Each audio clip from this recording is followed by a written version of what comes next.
Hello, hello, hello, everybody. Let's see, is my camera in the right spot? Yes, it is. How's it going, everybody? Hope you're all having a wonderful day today.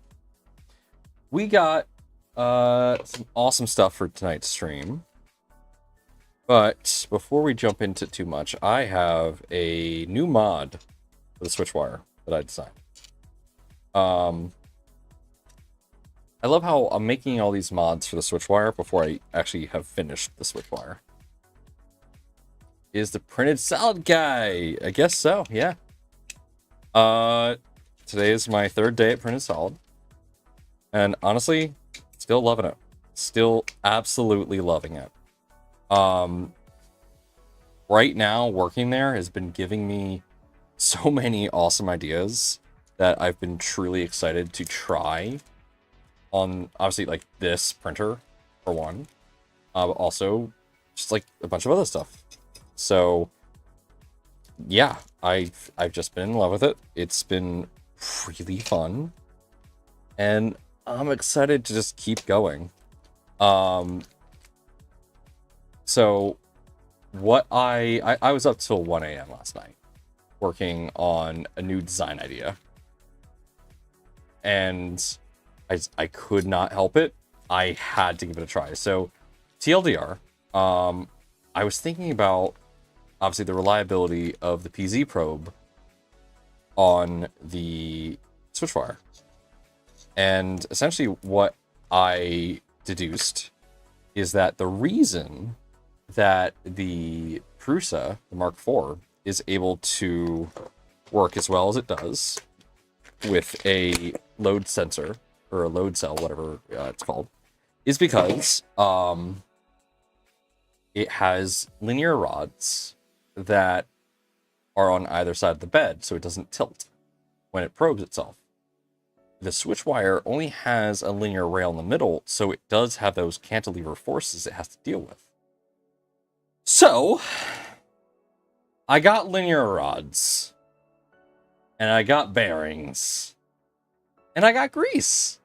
So we're gonna go and add to the Switchwire these linear rods. And the idea is that these will not act as anything to hold weight. These are to act as stabilizers and stabilizers alone. It is intended to act as a way to counteract any forces that they may incur. So it should be pretty straightforward. The downside to the design is that I apparently didn't do enough. So I tested the fit now that I have the rods. And, well, this doesn't clamp down enough. Our solution for now is going to be some electrical tape. I'm going to reprint these with a smaller diameter hole so that it can actually clamp down on the rails. But as long as it holds its center, it shouldn't matter. So we should be fine. Again, these are just for counterweight, essentially. But we're gonna just jump right into it. We're gonna go ahead and assemble these parts that I put together. I print them in Galaxy Blue from Ambrosia, and that's of course matching my accent parts so that it can look really pretty. We need to put in heatset inserts. We got, let's see, how many? 1, 2, 3, 4, 5, 6, 7, 8, 9, 10, 11, 12, 13, 14, 15, 16, 17, 18, 19, 20. We have 20 heatset inserts to install. We gonna be busy. So let's go ahead and jump into it. So how is everyone doing? I hope everyone's been having a great day. I certainly have. I've had a really wonderful day. I built a Mark IVS. A little hard to see, especially considering my top camera is frozen. That's neat. Give it a second. It will load here in just a minute. All right, swap to this one. Camera, you want to load? What the hell? Oh, it's workshop camera. Yep, that is totally frozen.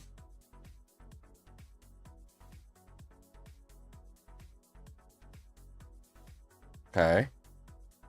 Now face cam pro.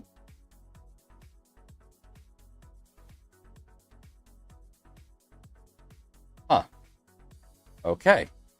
That is obviously not working.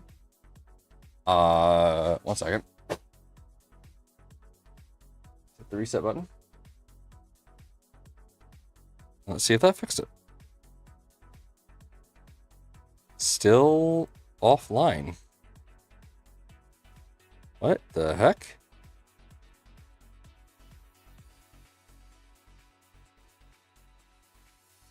What is happening?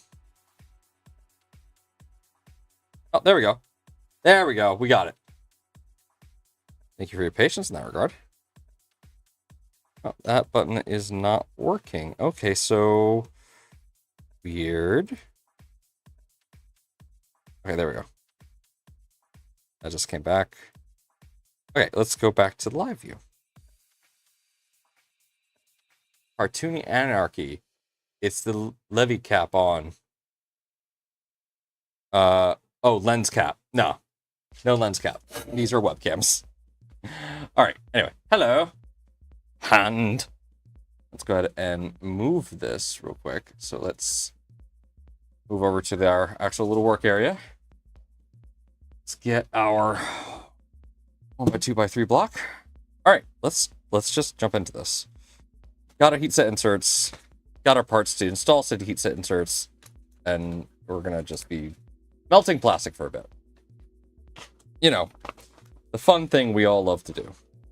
So let's start with the smaller, simpler assemblies. These only need 1 each. But yeah, so I finished a Mark IV S. Here's the, test print that we do. I just dropped it. Here's the original serial. Original serial.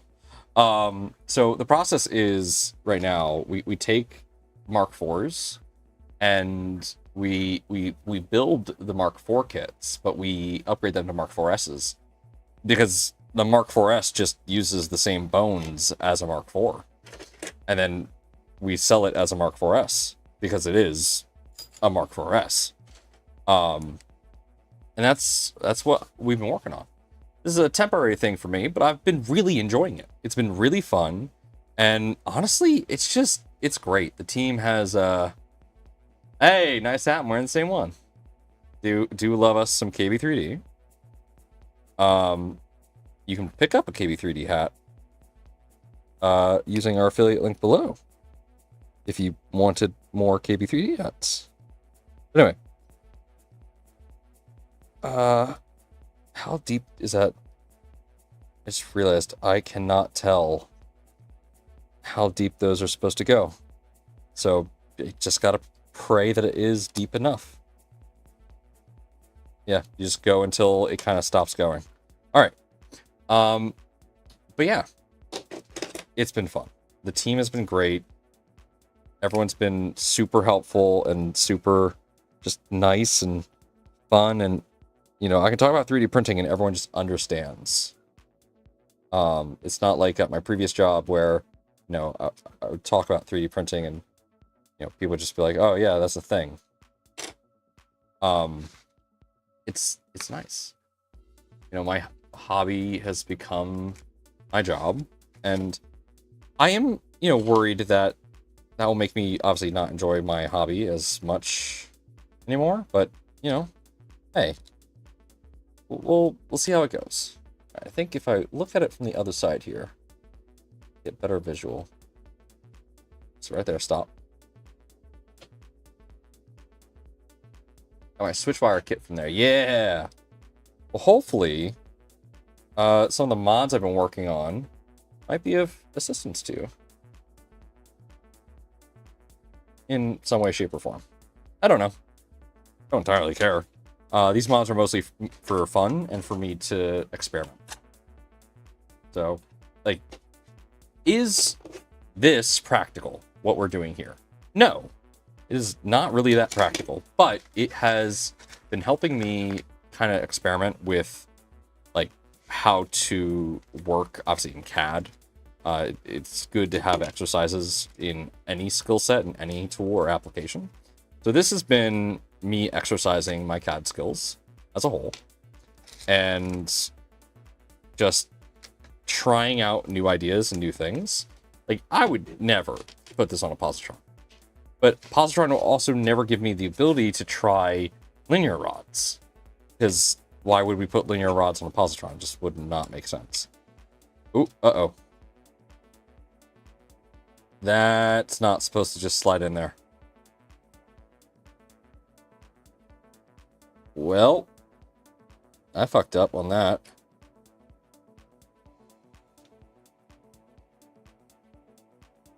I don't know where that went. Okay, so those are getting nuts instead of heat set inserts. You did make the whole 4.7 mil, right?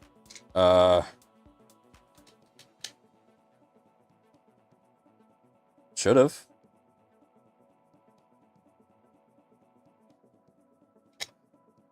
Yeah, all the spots for the heat set inserts are working except for those, but that's fine. We'll figure it out. That just means there's 4 less heat set inserts, and I'll just use hex nuts.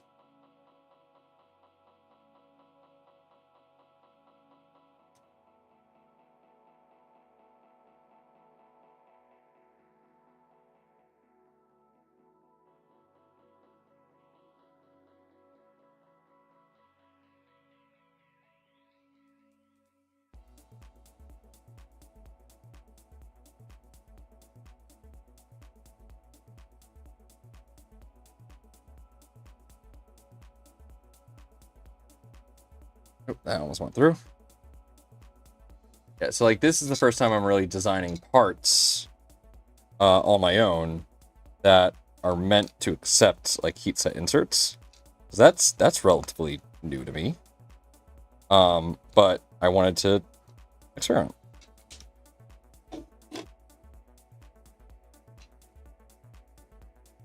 You know, we designed parts with heat set inserts with the help of LDO for positron, but you know, I wanted to truly better understand it myself. Okay, so let's go ahead and try that. Oh yeah, those are crooked. Those are crooked. They'll be fine. It will be fine. I thought linear rails were better than rods. They are.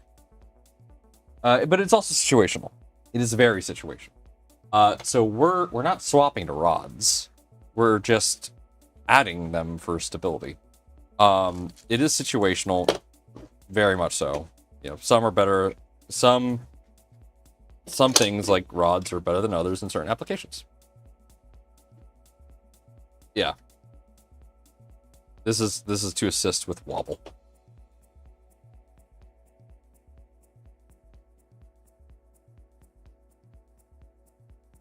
There we go. So now we're just gonna gently push. Okay, there we go. Now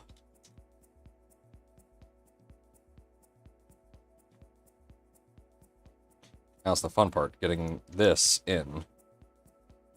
Oh, that is too small. Where is the there it is.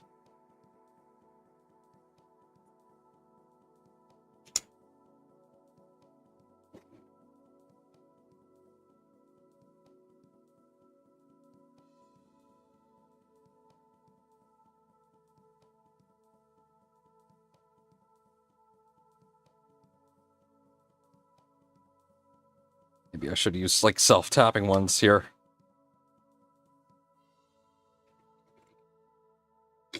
Oh, jeez. Gotta put in the other.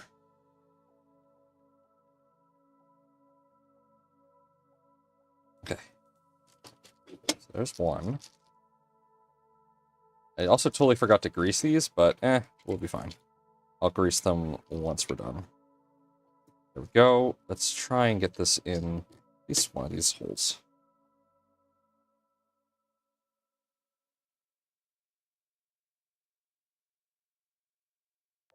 Come on. All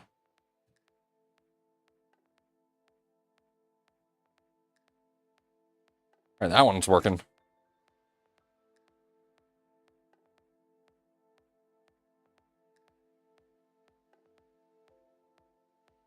Is totally off, but hey, that's working. So let's swap to... Let's see. Yeah, let's swap to this, because this will be easier for me to actually get leverage on. There we go.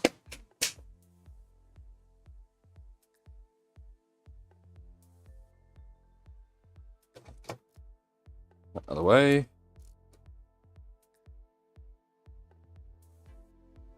What? Why did that suddenly get really loose? Really?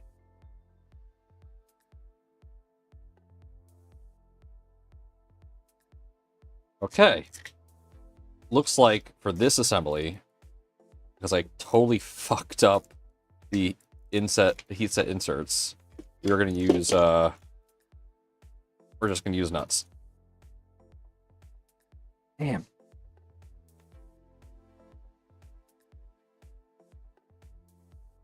As if I can even get the heat set inserts out.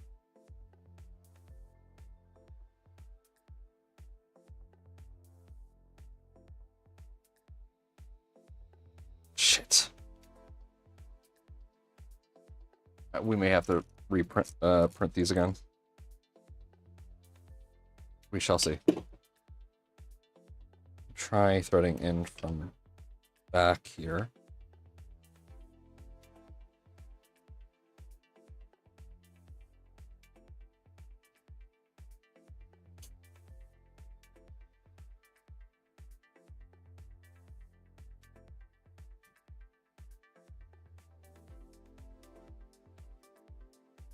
Okay, now let's try and pull. Nope. Come on. Oh, Jesus. I just ruined this part, didn't I? I think I did. I think I totally fucking did, and that actually really pisses me off.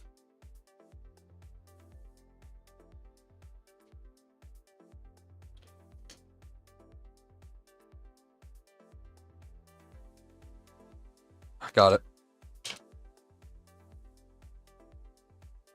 I totally cross-threaded that, but...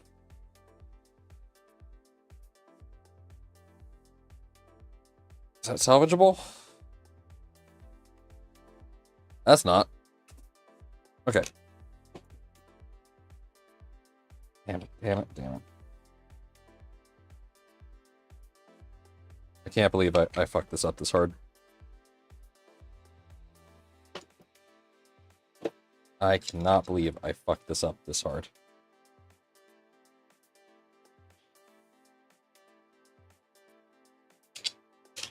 Okay, so I have to get those out. That's what I have to do.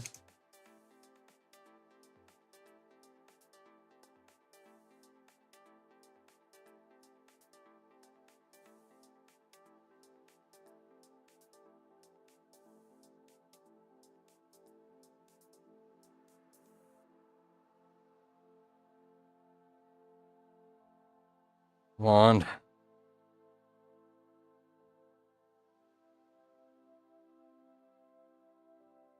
Oh, don't tell me you're a good one.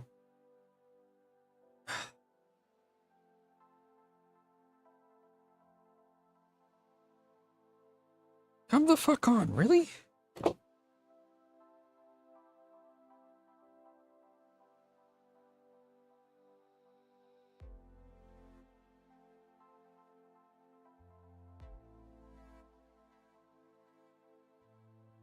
Alright, I guess that one is a good one? Was it just one bad insert? And I just assumed all inserts were bad as a result of that one insert? I mean, that's entirely possible. That is absolutely what just happened.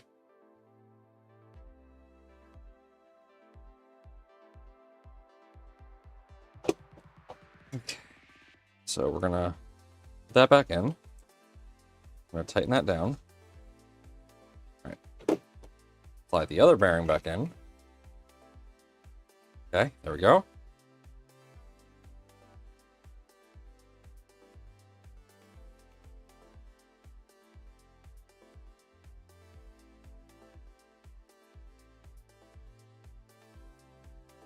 Okay, there we go. That's clamped down.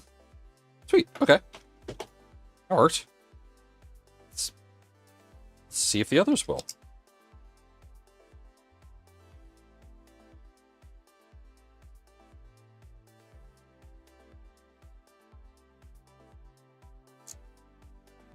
Alright, so I have, obviously, some iterations to do. Fun fact. The first time you design something, it will never work. Most of the time. And that's what's obviously happening here.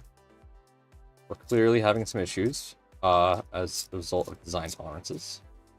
I have to close up a few holes. And then by doing that, I will make this better. Additionally, since I'm not printing this in a certain orientation, I'm able to actually close up a issue that I thought I was going to have, but I don't seem to be having. Great. So that's also spinning.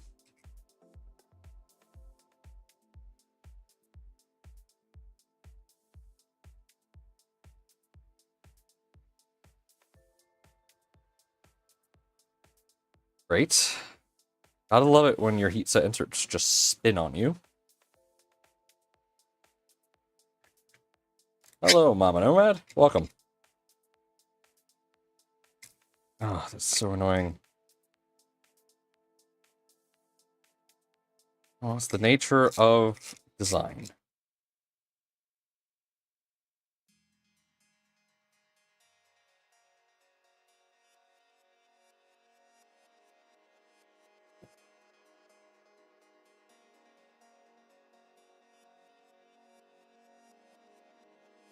Okay, so now I gotta put another screw in there to stop it from spinning.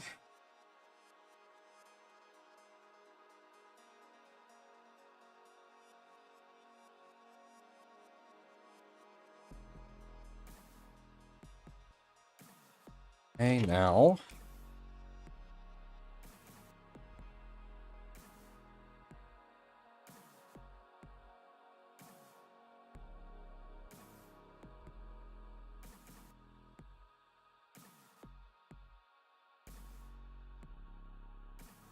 Go. It's out. That's out. Cool. Okay, so far, 2 of 3 are functional. Just 2 of 3. Not great. Okay, so I definitely need to make these smaller, obviously. I have a feeling that because of how this one is, this is also going to likely just spin. Sorry, I realize I have it very close to my chest. You guys can't see what I'm doing. Let's see if I can pull this out. No, okay, so that might be good. Let's find out the fun way.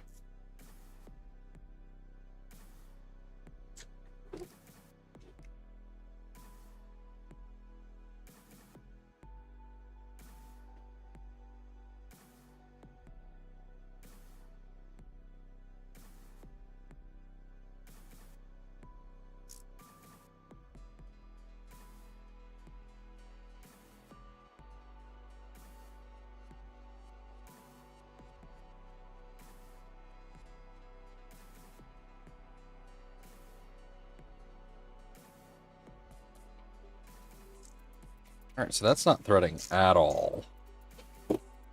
Why?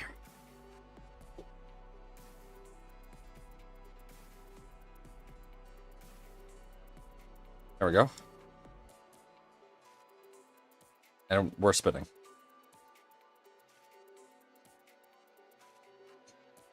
But I was able to pull that out before we had issues, so hopefully I can just pull this out. Gotta shimmy the elbows, though.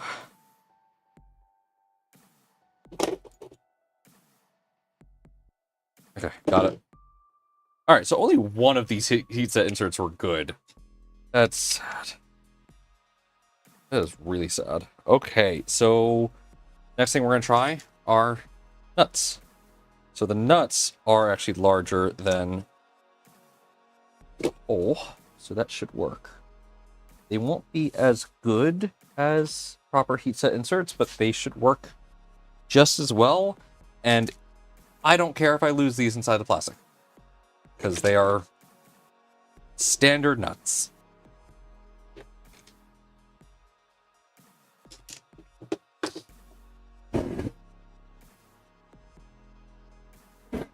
Okay.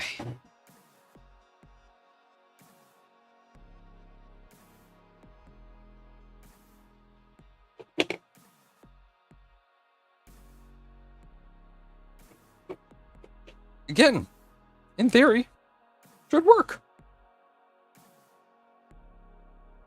In theory.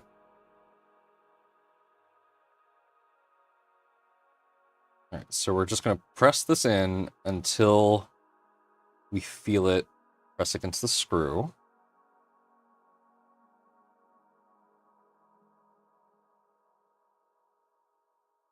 There we go.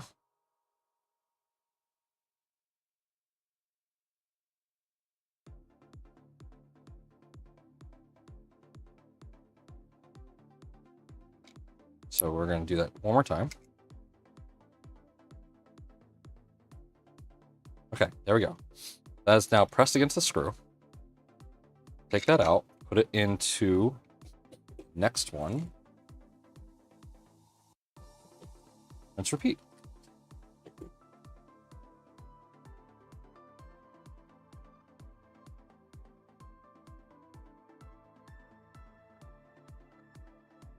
Okay.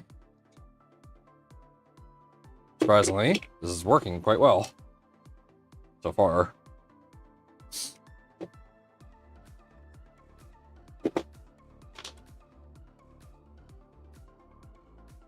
I'll actually see in practice how well this stays working, but hey, you know what? Currently, these are going to act as heat set inserts, and that's all I care about.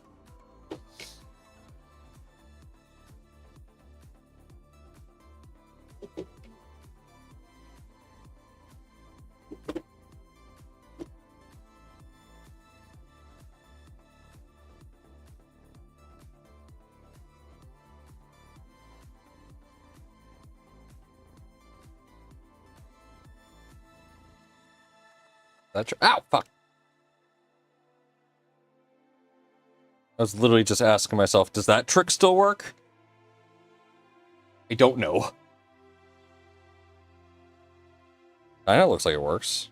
The trick of heating it up, pushing it in, and then using the 1, 2, 3 block to just flatten it.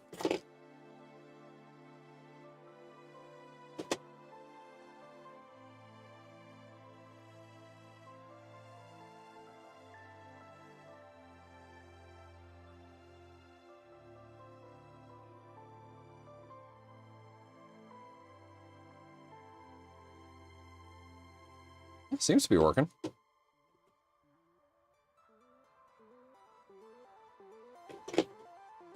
No, if it works, it's not stupid.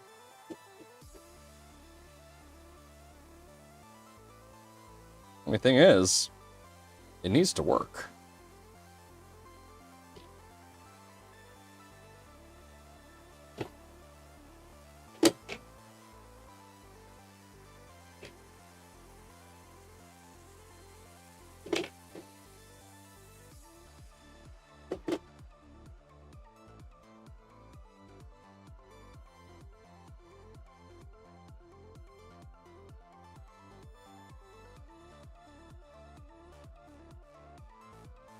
Okay, there we go. That should work. So let's go ahead and thread the rest of these. Now that things have had time to cool down a bit. And let's see.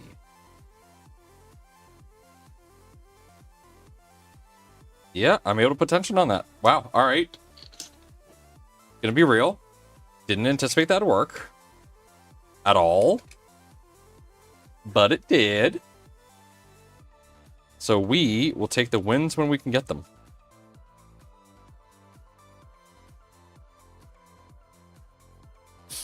All right, so that is not going anywhere.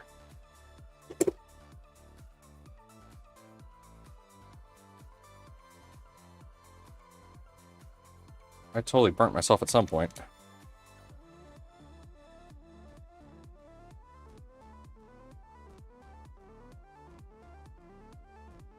Like, this whole thing is overkill. I don't... Honestly, one screw on each spot would have sufficed, because there are ridges in here that are holding the bearings in place, so the bearings don't slip. But, you know, overkill. Speaking of bearings, I got some official Prusa grease for these things. So here's the real cool thing about these. So you stick this in, and then you feel them, it spins and then locks. Wherever it locks, that's where your bearings are. It's a really, really neat feature of this. We use this a ton.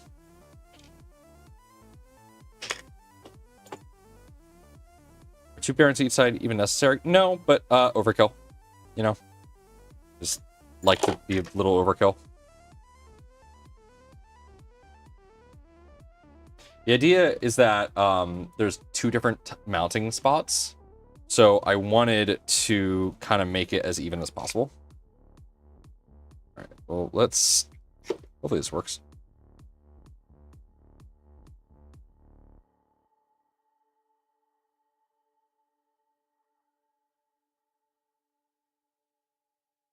Yeah, it kind of worked.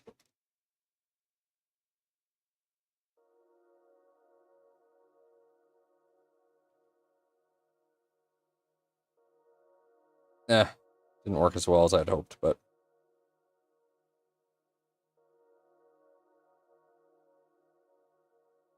Those are now greased.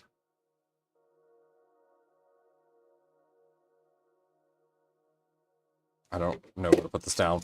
Crap. All right, putting that down right there. Yeah, better overkill than underkill. All right, sweet. That's done. Now, we actually look at where this goes. So let's go ahead and move you over. So, the idea is that, let's see. So this one,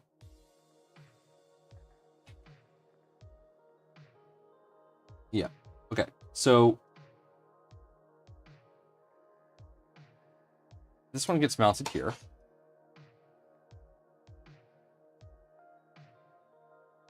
Let's go ahead and screw that in.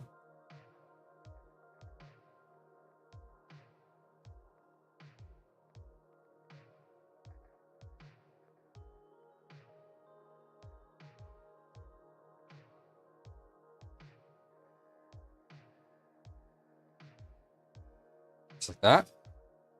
Perfect. Okay.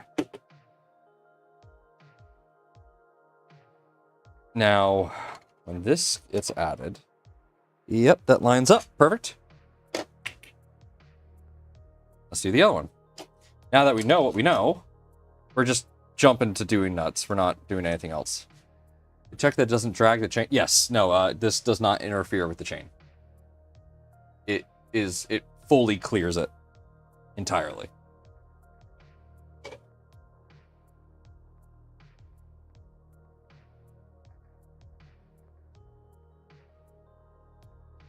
Oh, I used, I think, the wrong length somewhere. Shit. Wait. Yes, I used the wrong length screw somewhere along the lines. Shit. Okay. Well, clearly it wasn't that big of an issue. Let's see. Yeah, we're fine. Yes, yeah, the actual length doesn't matter all that much.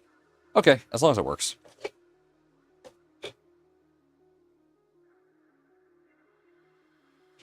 Okay, so we need 1, 2, 3, 4, 5, 6, 7, 8. Okay. Go. Yeah, don't want that surprise later, for sure. Okay, so we're going to go ahead and do the same method to make sure that the nut is straight when we install it. We're holding the screw here, Then we're pressing the nut into the back. And what we're looking for is for that screw to get pushed out just a little bit.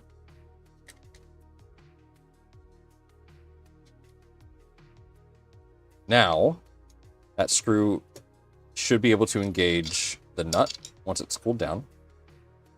And with that, we'll be able to actually tighten this down.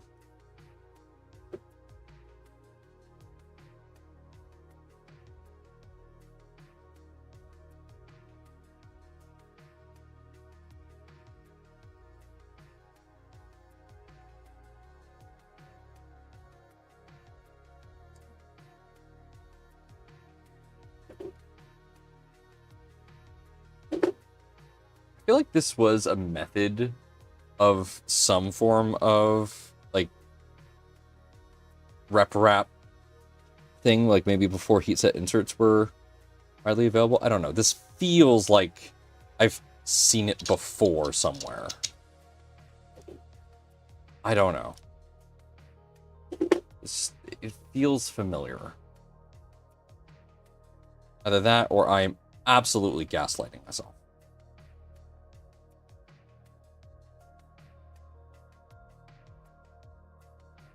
So, I mean, this seems like something we would do in the early days of 3D printing. Right?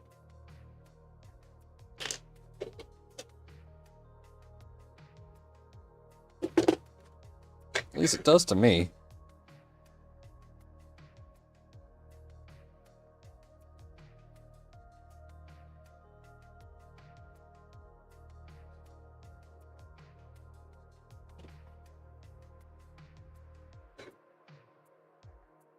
I think most people just did pockets. Yeah. That was the Prusa style. Just using pockets. And I was tempted to use pockets, but because this was for the Switchwire, I decided let's stick with, you know, what you can do with a Voron, or with the Voron style, which is to do heatset inserts. And because in the future, you know, I anticipate using more heatset inserts, I wanted to stick to heatset inserts. It's also easier to design for heatset inserts, typically. I've obviously failed here. Because all you need is a hole, and that hole can be kind of printed in almost any orientation, whereas the pockets have to be printed specifically in a fairly specific orientation. Hello, Sync. Welcome. We effed up our design royally. The holes that we made are too large for heatset inserts, but they are just the right size for hex nuts once melted in. So we turned all of our heatset inserts into hex nuts. It's working. So I cannot complain. All right, let's get more bearings.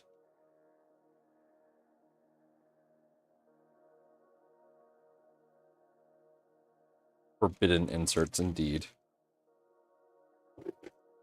We were also talking about how, like, this feels like an old method that may have been used at some point, but we don't actually know.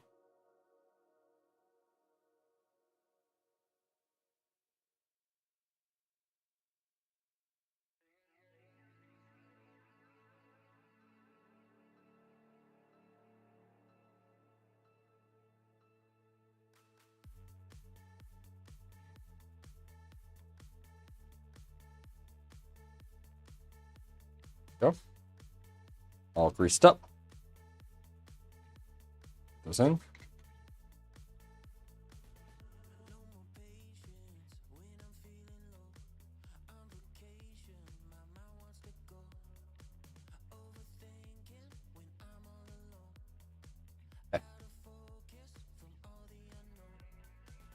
Hey, these are better because they're hexagon shaped, and hexagons are bestigons. Hell yeah.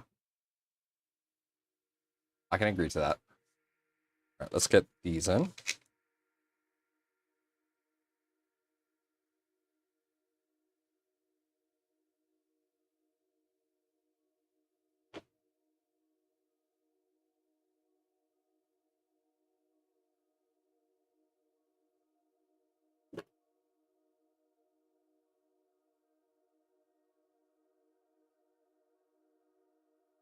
Damn it. Really? Get that. Sadly. Oh, that's dusty as hell. Sadly, linear bearings are items I cannot sacrifice because I only have a handful of them. Normally, other items that would fall on the floor, sacrifice to the floor gods.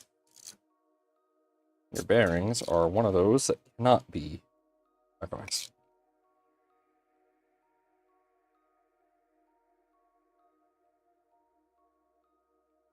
These inserts are better. Working on robots all day today. Arden asks what kind. Yeah, what kind of robots, man? That sounds dope.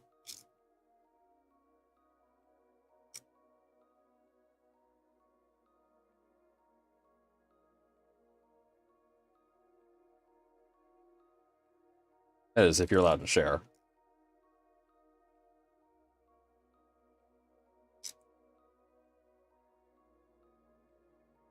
There we go. Good. Now let's make sure everything aligns up.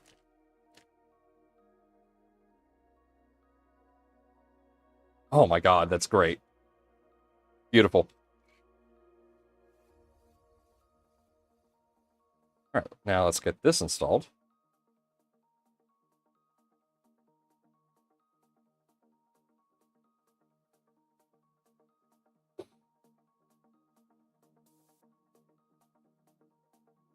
Automated tape and chest robots. That does sound cool.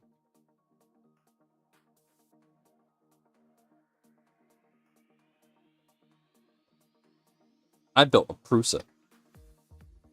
I got paid for it. Am I cool yet?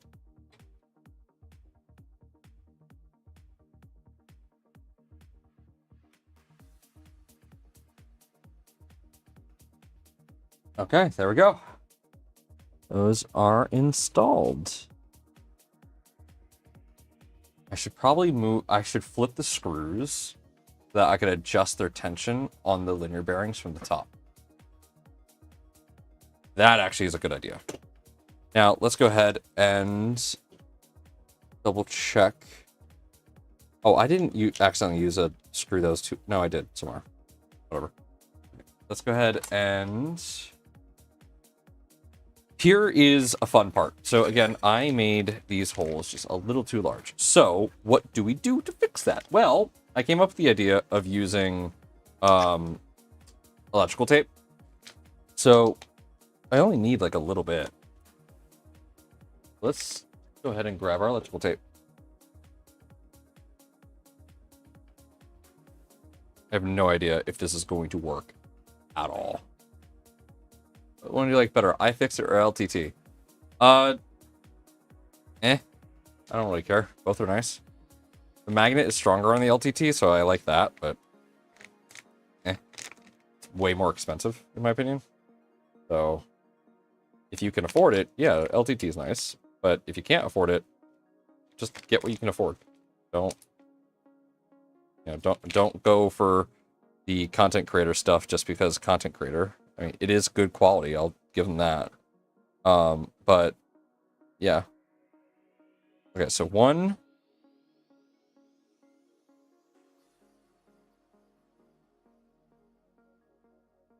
2, 3. Okay, let's go for 4, 5. 4. Okay, that should be too long, hopefully. Or too thick, because then what I can do is I can peel off layers. No. Just cut. Try not to get my hands greasy. Speaking of peeling off layers, it's doing it for me.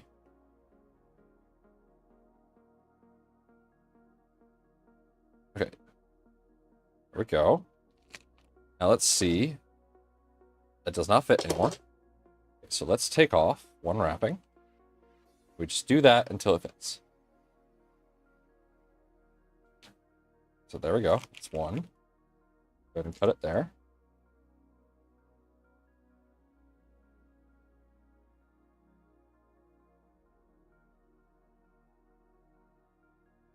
Okay. Try that.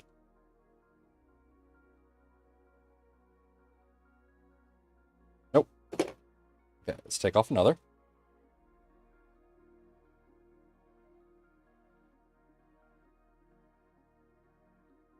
Okay, right there.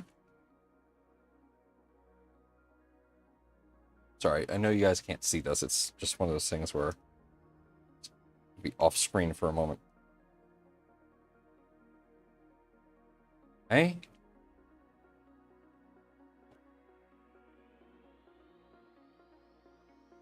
Winner. Okay. So now we take this off.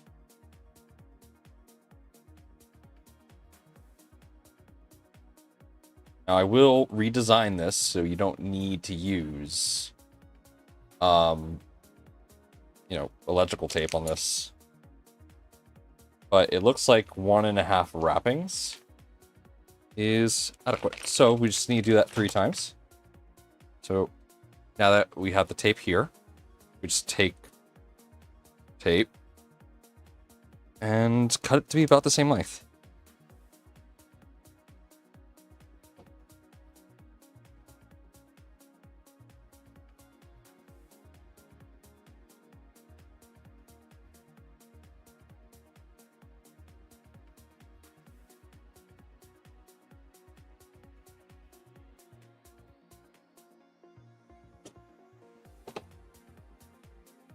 Okay, there we go. Just like that. Now,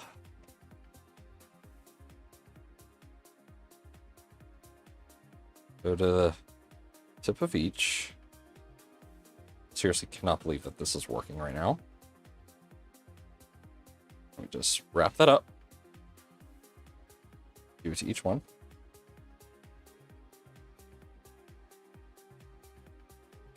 Like that.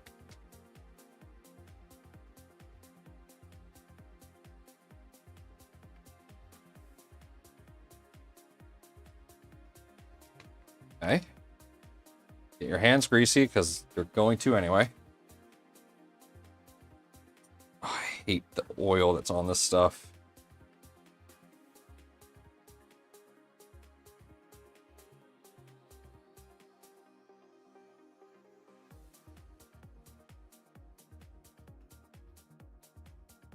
It's not even like good oil. It's just... eh. It's not the kind that Americans want. Yeah, no, Sebas. Americans don't want this oil. Okay. Cool, that works. Let me clean my hands. I have isopropyl over here.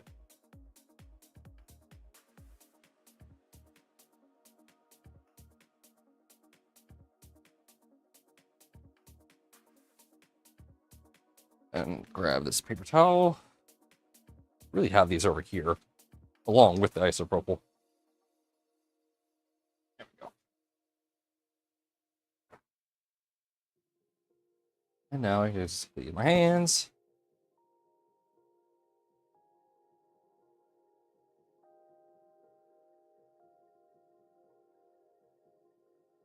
Okay, now that that's done, let's actually install these pieces here. So these are the parts that are just going to hold everything. We're going to do these last because these are going to be the easiest to swivel into place. So let's grab this, swap the bit. Okay.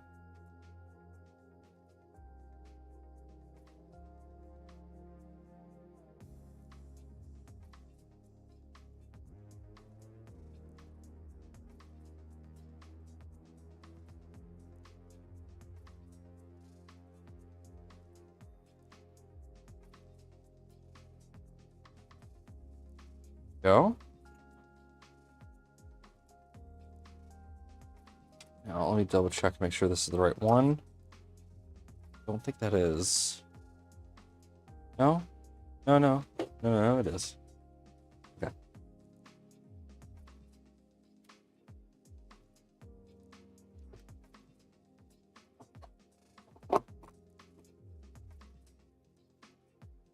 Alright, we're gonna wait to actually, like, tighten everything down. Because we want to make sure they're actually aligned first. So unlike, obviously, something like a Prusa, we're not able to really square these. The best we're able to do is stick the rod in, and then hope it aligns itself. So. Oh, shoot, I'm not going to be able to... Okay, so we're just going to undo the wrapping of tape that we just did. Just on one side, and that's going to let us slide the your rod in. So slide that out. That goes through. Okay. Back. Apply it.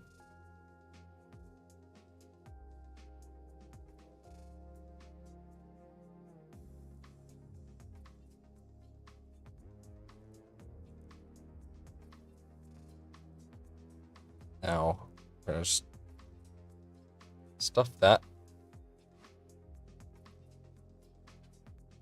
Nope, nope.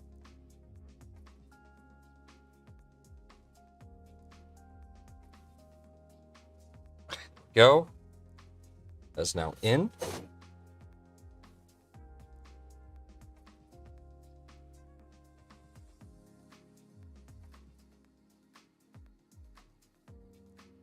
Okay, this is getting tricky. But you know what? We'll figure it out.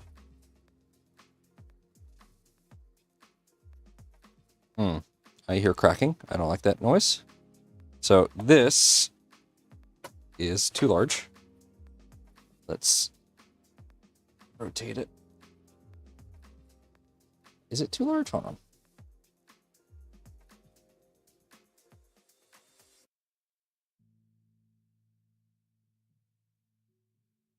Now that works just fine.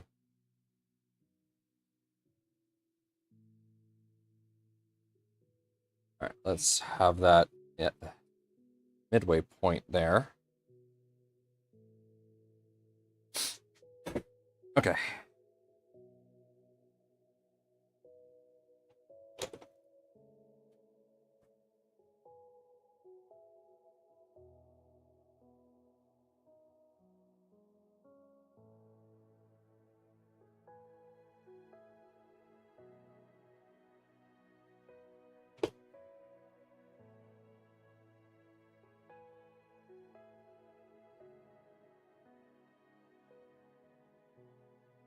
Okay. It's working.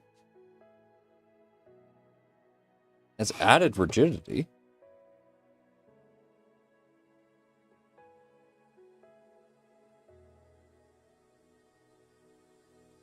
Uh-oh. Oh, I have these backwards. Shit. Okay.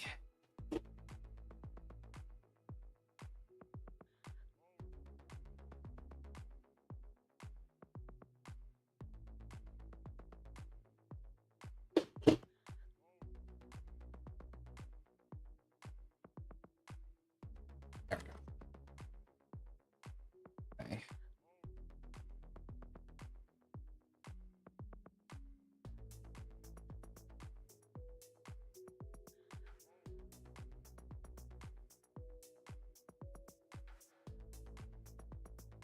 You know what? We're going to try not using this tape method for a moment. I think we're just going to live with the fact that they kind of loosely sit.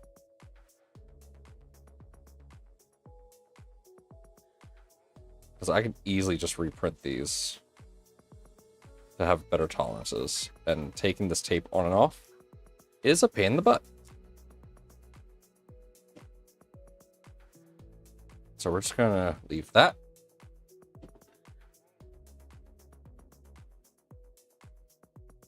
Okay. Now let's go ahead and do these. That is the wrong. No, no, that's the right one.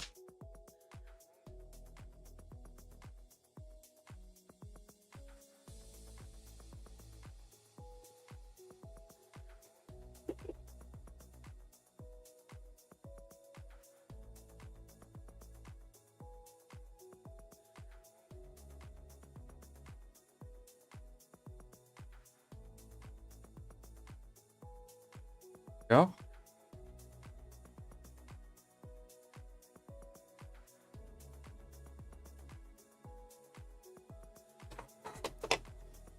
Wait. What?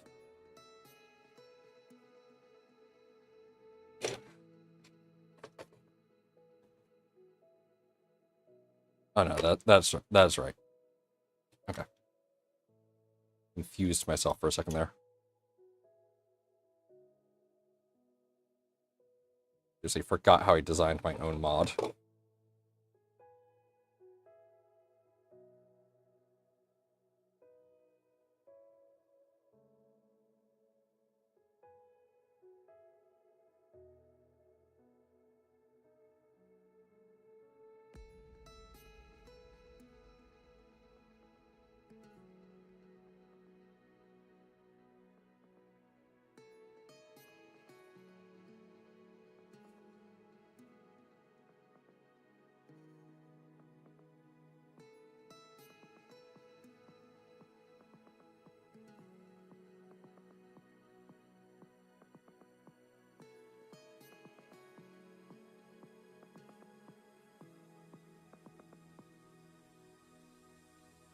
Oh.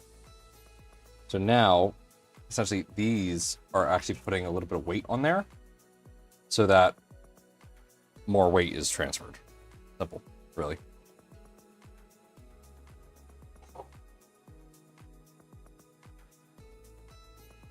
What is this mod for? Stability. I realized the reason that that the Mark IV is able to do the essentially a PZ probe as easily as it can is because it's supported on both sides by linear rods. It has 3 points of contact. The Switchwire does not. So the Switchwire, everyone's been saying how like, hey, you might have problems with this on the Switchwire because of, you know, the bed, and how the bed works. So I am anticipating that. And so I've designed this to allow for linear rod stabilizers. The idea is that they don't take the weight of the bed, nor do they act as the primary method of whatever it's called. What they do is they work to help transfer weight, at least of some small amount, into, let me take that out of the way. Ooh, how did I do this? Hold on a minute.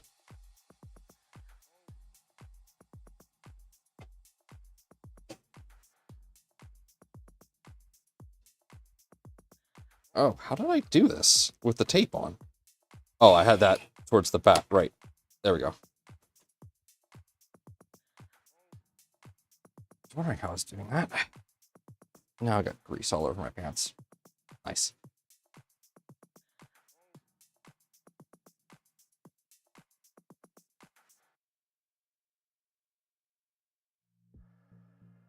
Okay, there we go.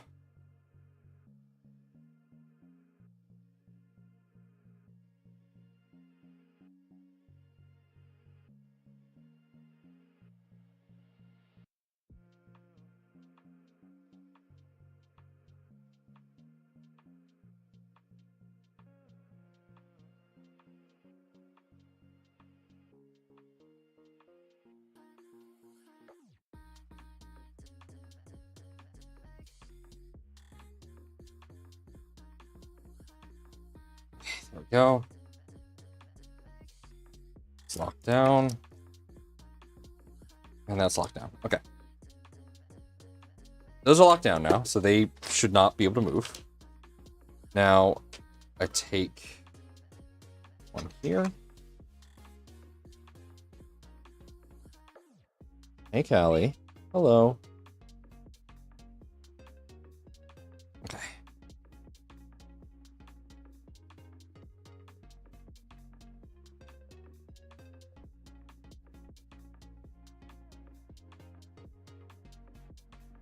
Actually, let me take this out. I think this might actually be too long. Oh yeah, that's way too long. Those are going to be too long. Okay. Let's go for smaller screws.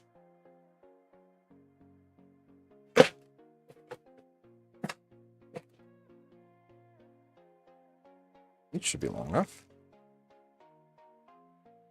Ready for the snow tomorrow? Nope. I am not.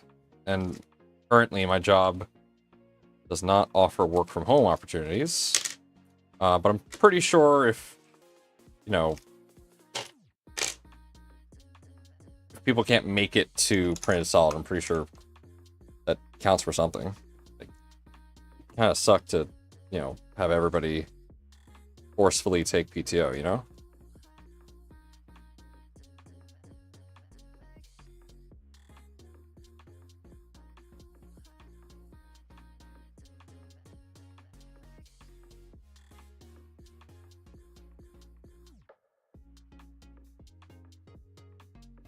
Okay.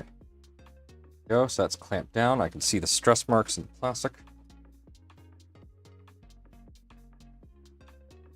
Now, the nice thing about this is that this doesn't use sensorless homing. So, this should just work. If we use sensorless homing, we'd have to worry about the motors being, like, too tight or something. But, no, we're good.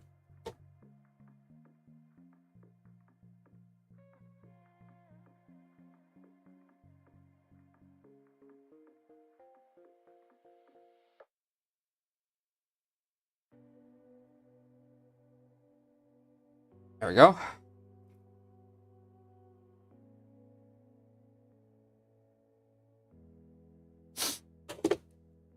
I dare say that's working. Yeah, I hope it's nothing as well, but we'll see. You know?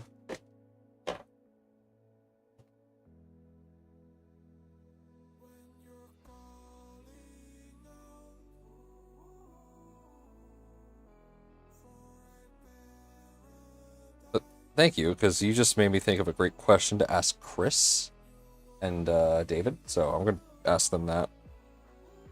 Like, hey, if, like, it snows so bad that none of us can get into the building, like, do we get paid for that? Do we all just get paid time?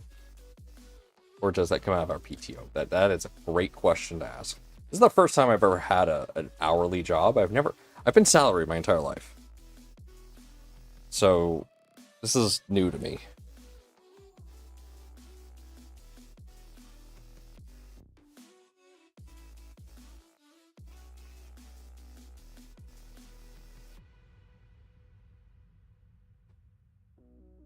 Okay. I just need enough deflection. Wait, what am I doing? I'm doing this wrong.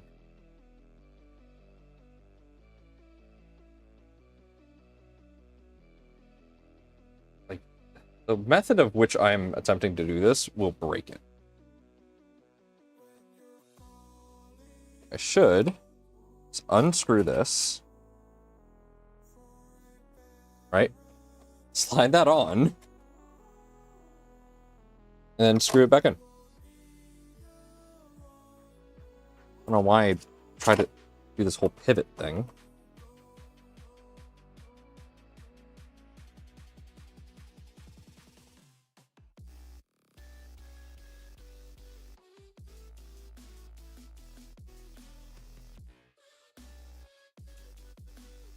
It's harder to move for sure.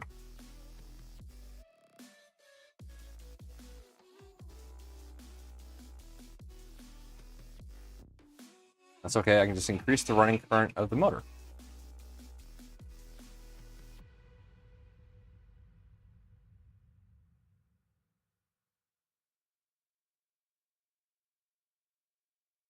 I could also detach it from the carriage, and then it would just be running on the linear rails. Or rods, rather. Yeah, because that's pretty tight in terms of everything. But it seems to be working. The fact that this is working at all is impressing me. Oh, that is the wrong screw. I don't want to be using... No, those are the right screws. Never mind.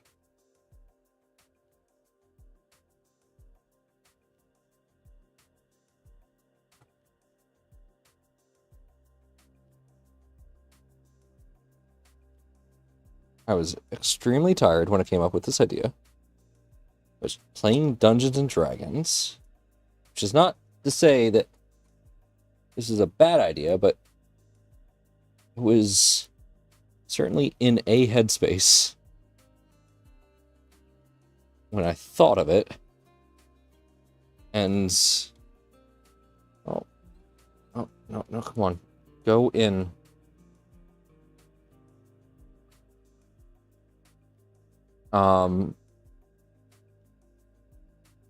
It's interesting to see what you come up with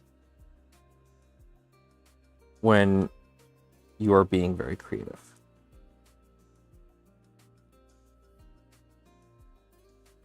There we go.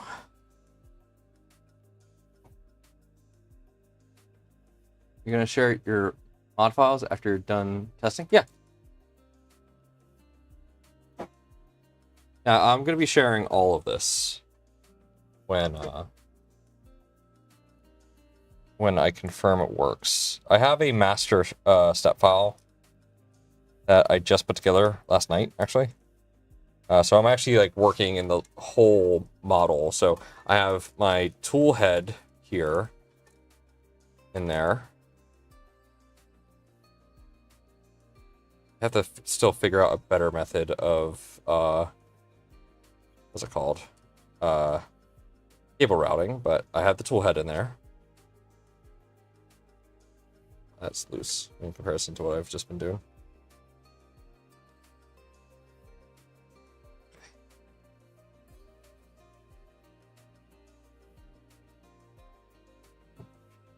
That works. Hey, medic, welcome. We just added the linear rods to the Switchwire. Oh my god, I can't believe we just did this. This looks ridiculous, but at the same time, it also looks really cool.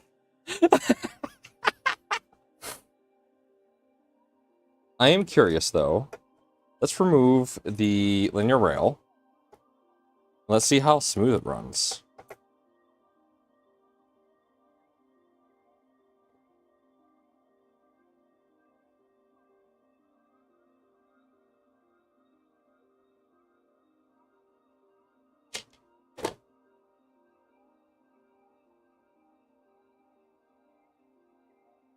All right, the linear rail. Wait, hold on. Why is the linear rail still attached? I don't know. Linear rail still attached somehow.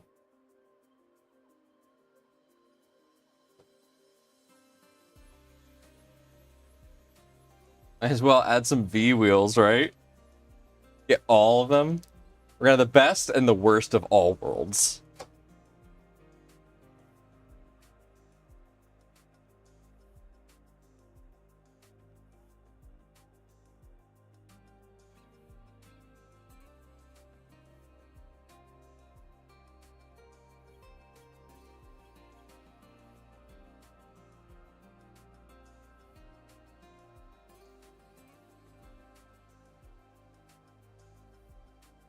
There we go. All right. I mean, that feels smooth. Like, it does take a decent amount of force to move. But, like, That works. And actually, I don't think I need to redesign these. So I thought that those wouldn't actually work. But I mean, it seems to work.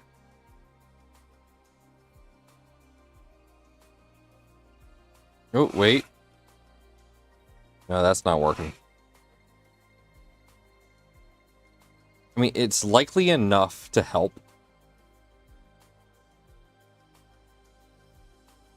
Actually, that might work. Okay, so essentially what's happening is these are being lifted up by that center rail. So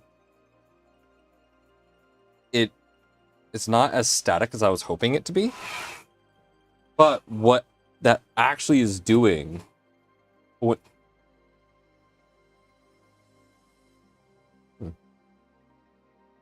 What's wrong there? Oh, I see what's wrong there. It's not moving all the way back. Where's my Z? Oh, this is using sensitive homing. In the CAD, there's an end stop. Oops. So if it goes back there, it's gonna think, okay. Well, that's not good. What's causing that? That my mod? No. That's something else. What is rubbing like that?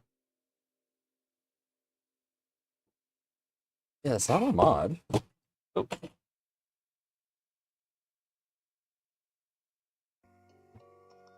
Oh, it's literally one of the Switchwire parts. Yeah. What is it? Hold on.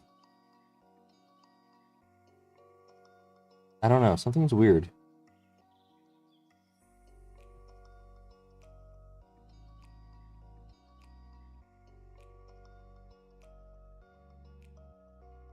Oh, wait. Is that what it is? Hold on. What's going on? Why is it behaving like that?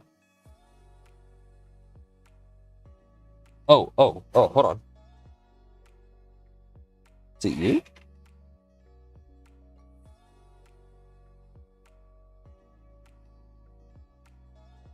Oh, figured it out. It's one of those. Okay, so let's see if I can shift that down.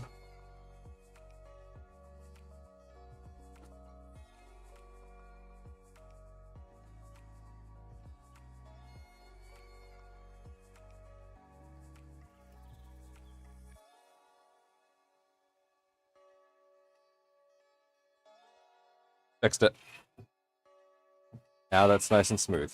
The piece that's going to have the cable chain was running into one of these end pieces here.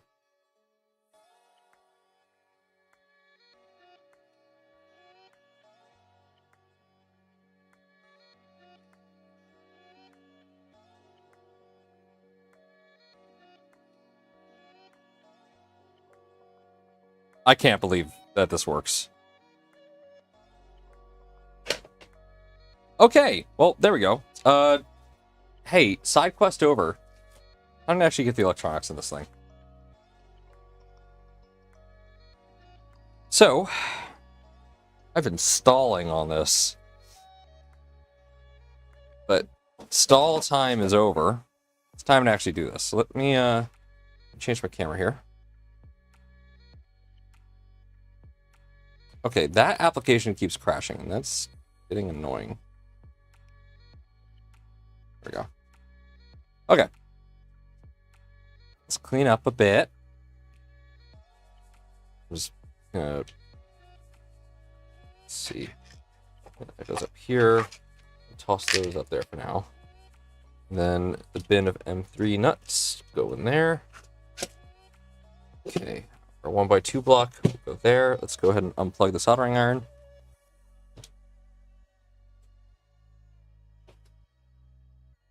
Wipe our hands down again. Move the grease over to the end of the table. Oop, catch the friggin' things before they fall down. Okay, wash your hands again. Neat. Okay. Let's get rid of the heat set inserts. You know, I just realized what may have happened is... Did I use the wrong inserts? Ooh, I think I used the wrong inserts. Yeah, that's what happened. No, that's an outer diameter of 5.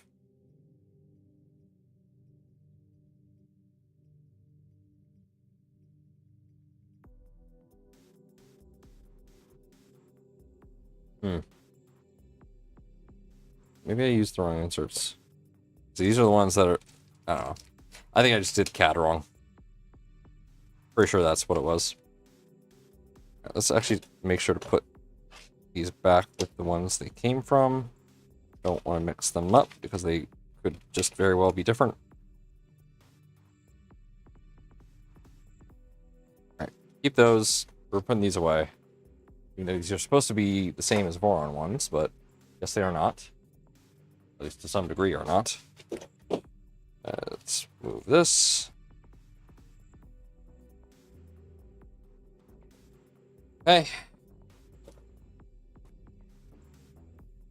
Oh, I forgot to say, yeah, so this is the original, wait, no, I already explained this. Yeah, original serial of the Mark IV that I turned into Mark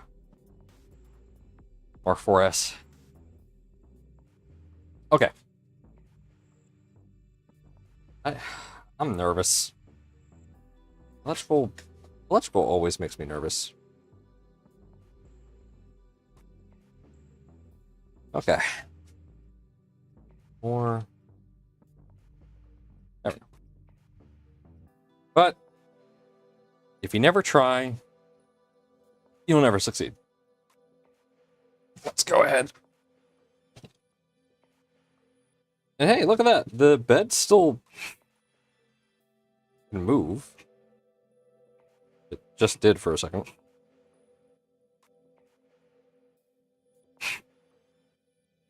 Yeah, see? So if gravity can still move this bed, I'm confident that this is going to work. I'm very confident that this is going to work.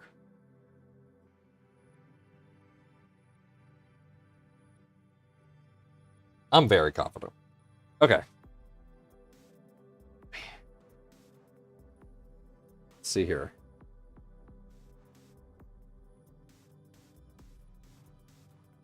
Main PSU. You can't see this thing, but it's whatever.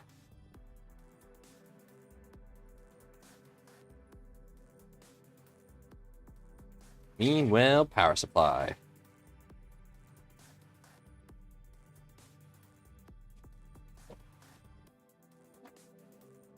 Okay.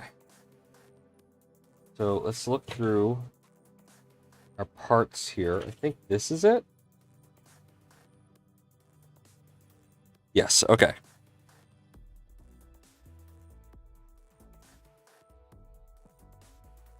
So if we look here, so this is M4x8s. So let's look for those.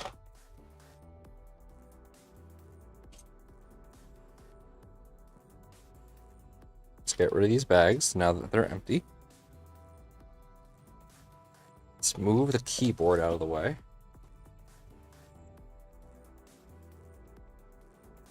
And 4x8s. 3x40. 5x16, not yet. 5x10. It's trash.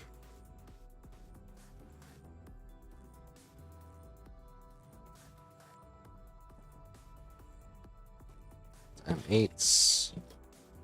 And 4x8s, here we go.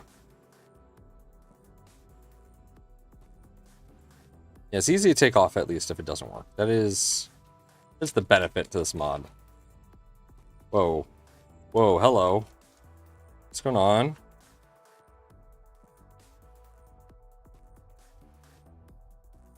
Well, that was weird. That was a moderate lag spike.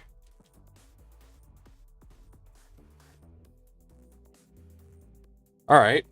Whoa, why is everything lagging? You know what, we're gonna close out a few things. I think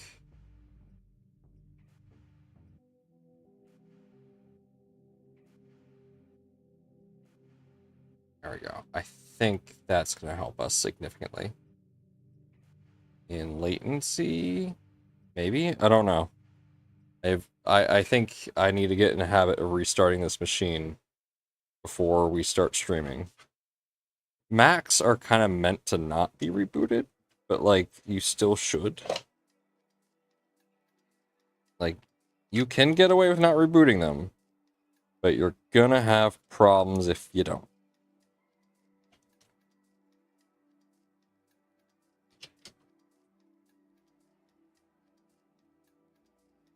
Okay.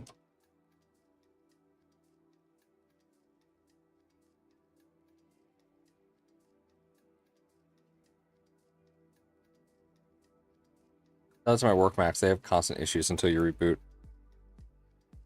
Well, look, I'm not a Mac expert, so I could be completely wrong. That is the consumer, like, as a consumer, that is my understanding. And, well, I could be completely wrong. So. I've been wrong as a consumer before, and I will be again. Okay, those are in. Now we need the long boys. These, right? I believe. Yeah, those exactly. All right, and they go on the other side. Yes. Swap that right now to 115 volt.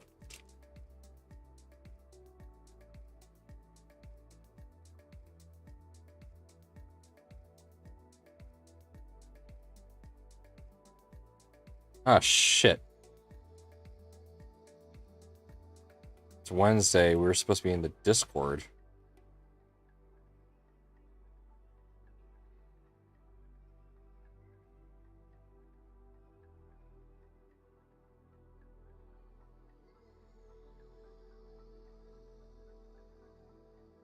Well, shoot, I forgot about that. Whatever. It was meant to, on Wednesdays, we're supposed to be in Chris Bowden's server, and streaming there at the same time that we stream here, but I might just cancel that, because honestly, we don't really get any traction with that. It's meant to be a thing to help build community, but, you know, if the community don't want it, the community don't want it.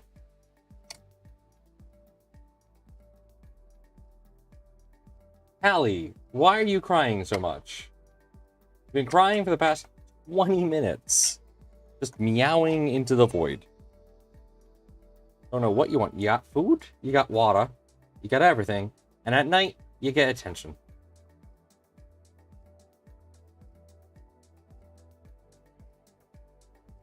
That cat is spoiled beyond belief. The only thing she doesn't have is freedom. It's trapped in the basement with me. And that's her own fault, because when she did have free reign, she just peed on everything. And if you are fortunate enough to not know what cat pee smells like, I hope you never have to find out. Alright, 96. 97. Secondary PSU control board. I love it. It's a cursor. Okay. I don't think we have a secondary PSU. Let's see. Oh, no. We got something.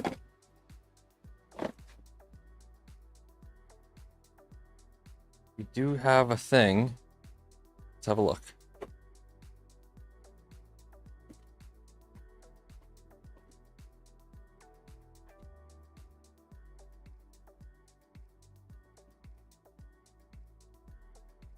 No idea what this is for, but we'll hold on to it for now. Okay. Looks like this is that secondary power supply that's talking about.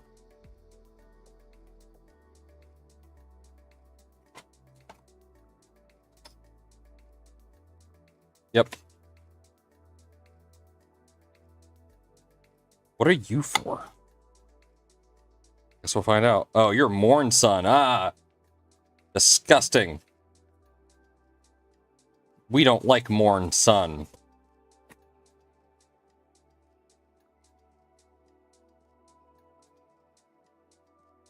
We do not like you. You're evil. You're not aware, Morn Sun, bypassed United States sanctions and was supplying stuff to the Kremlin. As a result, we don't like them. So, yeah. Well, that's broken. Shit, did I need that? Shit. Okay, there it is. I opened up. So we're going to be using a Pi 4. We're not going to use... We're not going to use the included Pi 3 because it's a Pi 3. So.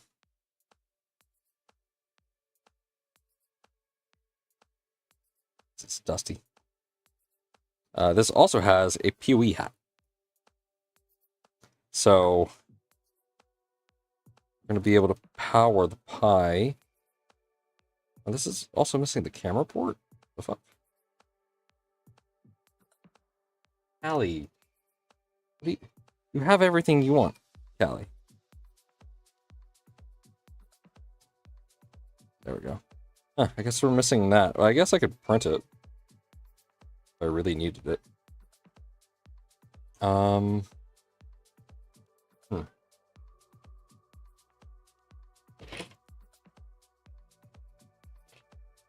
Yeah, that'll work.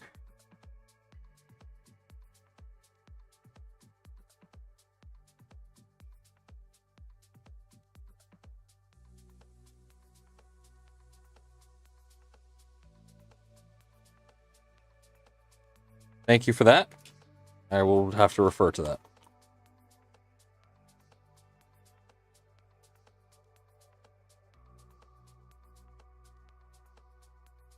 Oh shit, this is gonna be fun. Whoa, okay. Well, that worked. I need to figure out a purpose for this.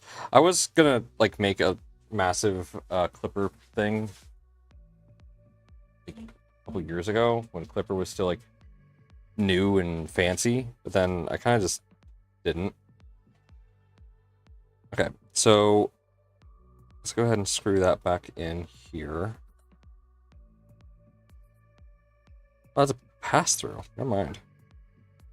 Okay, so yeah, here's our PoE hat. So this will allow us to power the Pi off of, you know, Ethernet, which is nice. It'll keep the printer on, essentially. Which means, technically, I could skip this. Technically, don't need this entirely. But we're going to do the wiring guide. We're going to do it right. Okay. Here is our SKR Mini E3.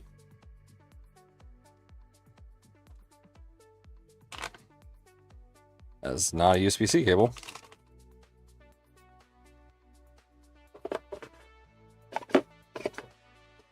Keep it and add a bunch of LEDs. Oh, right. You need it for LEDs, too. Forgot about that. Okay. So for the Pi, it goes into this corner bracket piece. Let's see, where is that?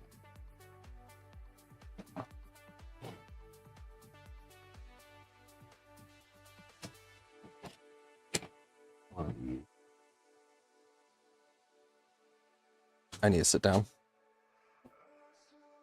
I'm still getting used to standing up as much as I have been for work, but I'm not ready to like stand up like all the time. So if you have a job where you are sitting down the majority of your job, and then you suddenly go to a job where you're standing up for like a large chunk of it, shit's gonna hurt. Ask me how I know. Because, shit hurts. Which one of these is... Hold on. What? Grabbing everything I think I need here. Okay, I think... One of these is for the frickin' pie. Ah. I think it's this one. Oh, my back.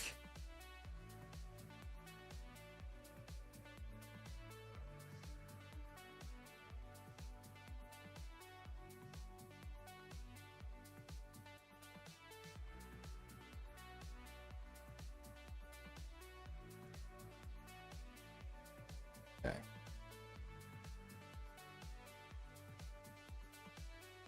This is for the pie. Yep, okay, so this is for the pie. Alright, so we'll go ahead and turn this one. Not self-tapping, but it will have to do.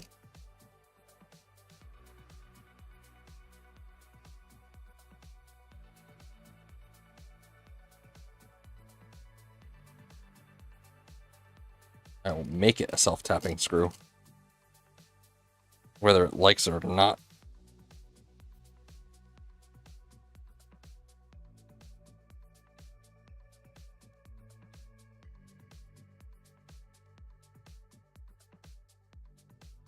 Yeah, my back has been killing me. That's my, it's been my curse lately. It's because of the chairs. I don't have a good chair. As you all are aware, I do not have good chairs.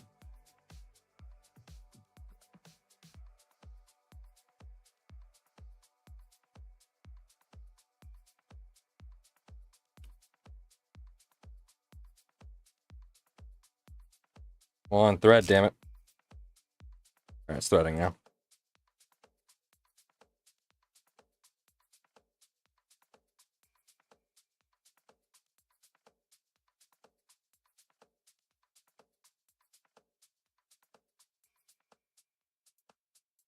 Never mind, it's not threading. Come on.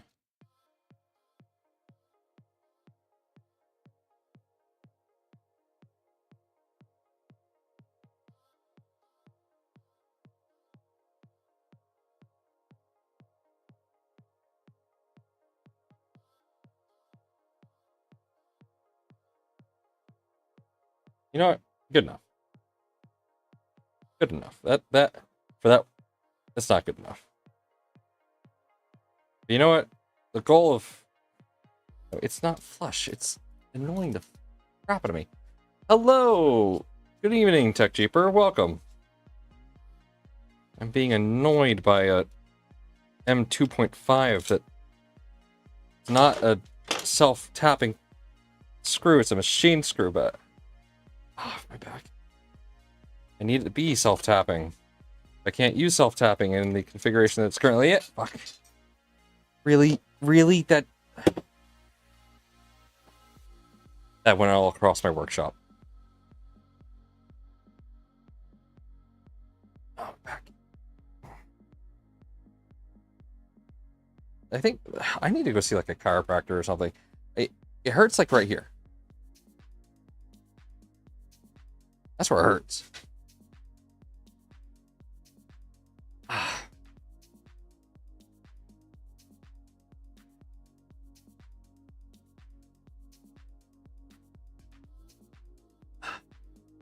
I just need to do more stretches. That's my problem.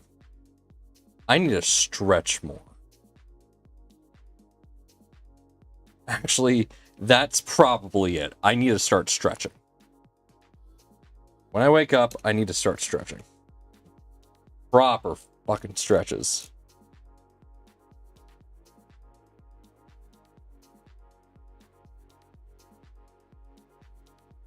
Yeah, you know, I bet you if I started stretching every morning, this pain would go away. Into the point where I get that DLC where it's like, man, doing this hurt makes this hurt. And the doctor's gonna be like, okay, stop doing that. But doc, I used to be able to. Okay, but you can't now. It hurts you.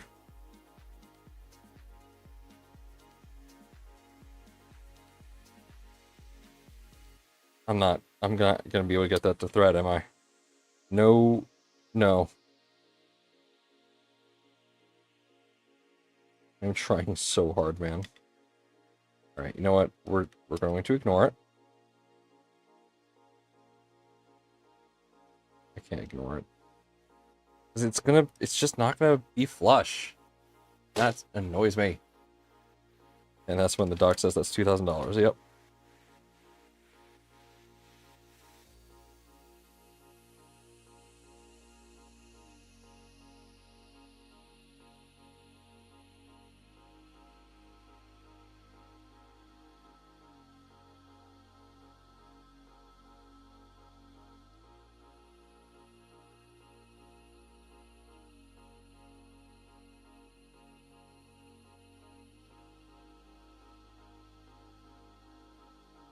Alright, well, thankfully this is a very thin PoE board, so I don't really need to worry about it all that much. Okay. M2 by 10 self-tapping. Here we are. Oh god, now this chair is starting to do the breaking thing.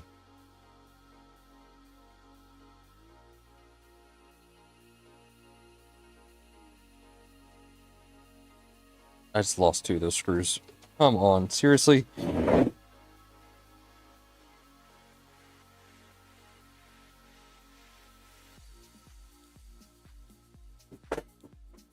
Got him. Oh, and these are freaking tiny. Right? Oh, why is my screwdriver all the way over there now? Let's see. Well, this... That doesn't have a tool on it.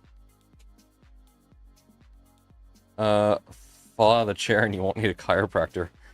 Oh, yeah, I might need something more than chiropractor. Oh, yep. LDO tool comes to the rescue.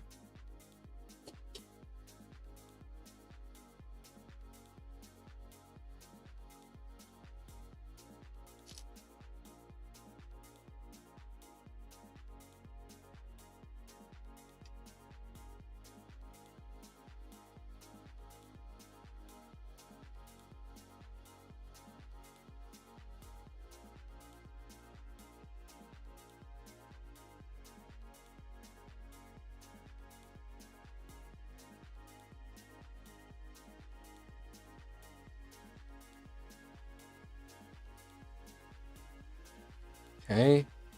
Yeah, I should have just used this, because that's also holding in that daughter board. I need to find my PoE switch.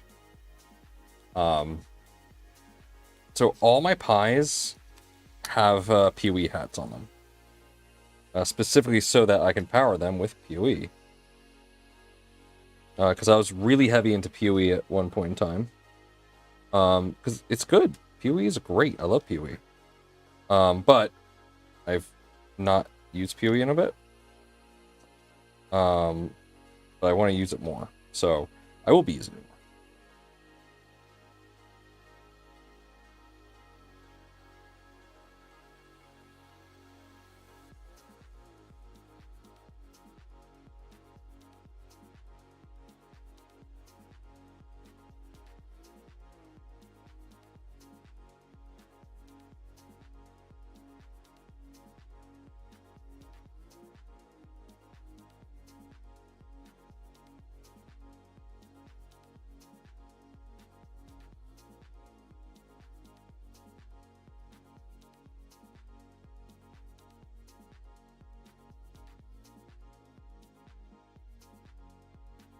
Okay, go.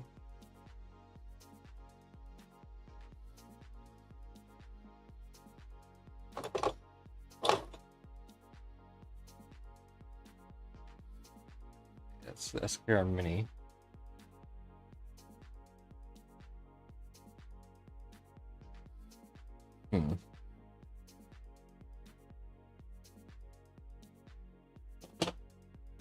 piece of one of these pieces is for.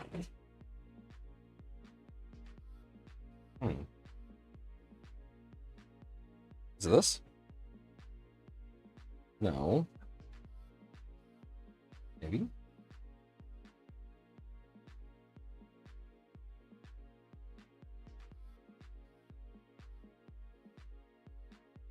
No, that doesn't fit. This? Nope, it doesn't fit. That? No, it doesn't fit. No, doesn't fit. What? What? Which one are you?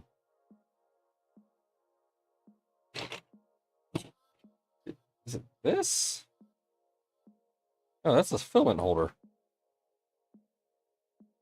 Yeah, this is for filament. What the fuck?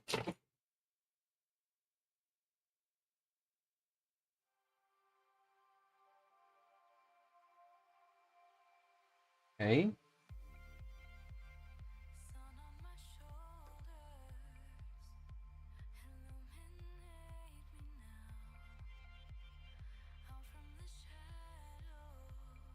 I don't know which piece goes to this.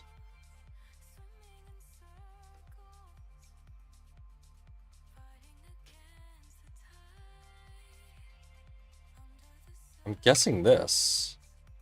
Yeah, this must be it. It must go like this. Yeah, that's what it is. Okay, M3 by 8s.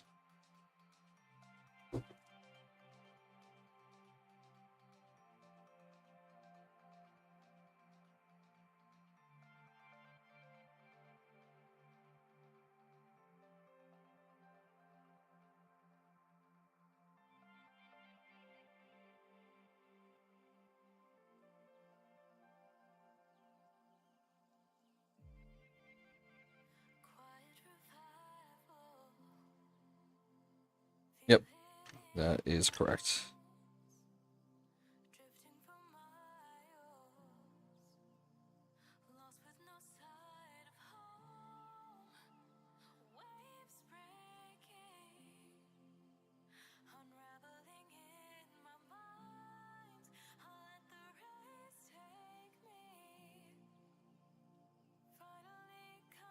There we go. Okay, and then the SKR Mini. Where did I put that? Literally right in front of me.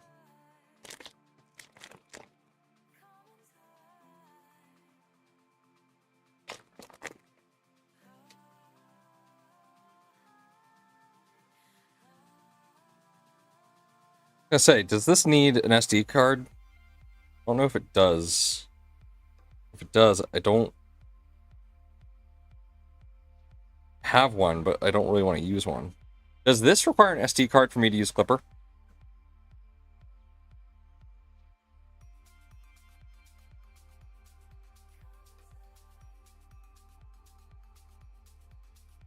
Does anyone know?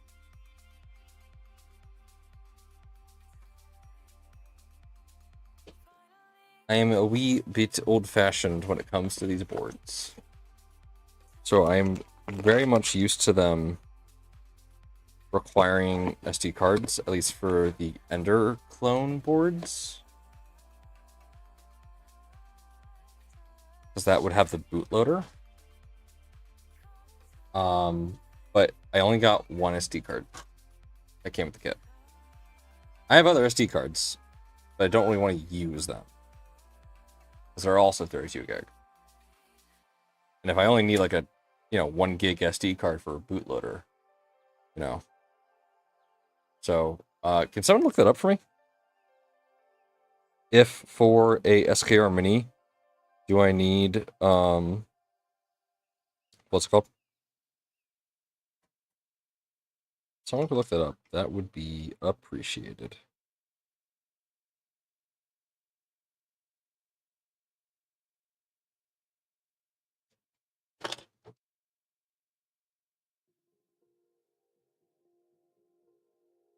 3x8 SHCS.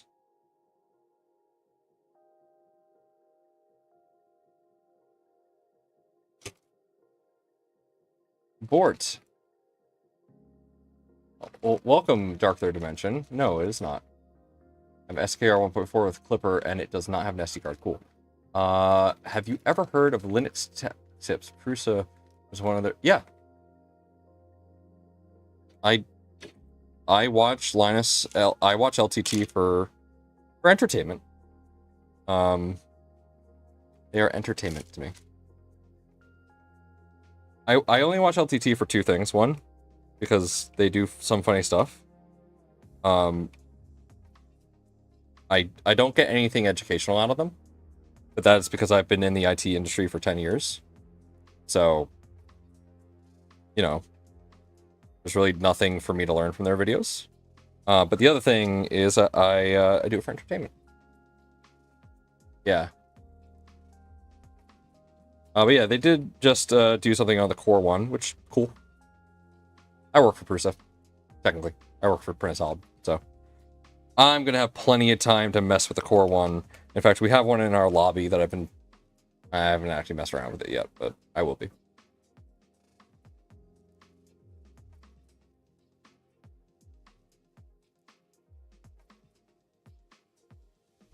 It's Linux, it's Linus. I'll let you both argue, because the more you chat, the more engagement it is. It's both.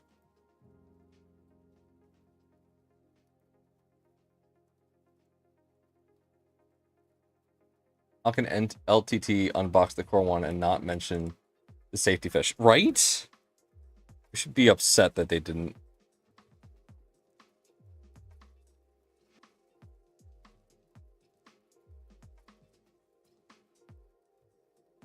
I love how that fish was like $100 because it was hand painted. Like, why? I need to find out who decided to add a weird fish to the kit. I have to find out.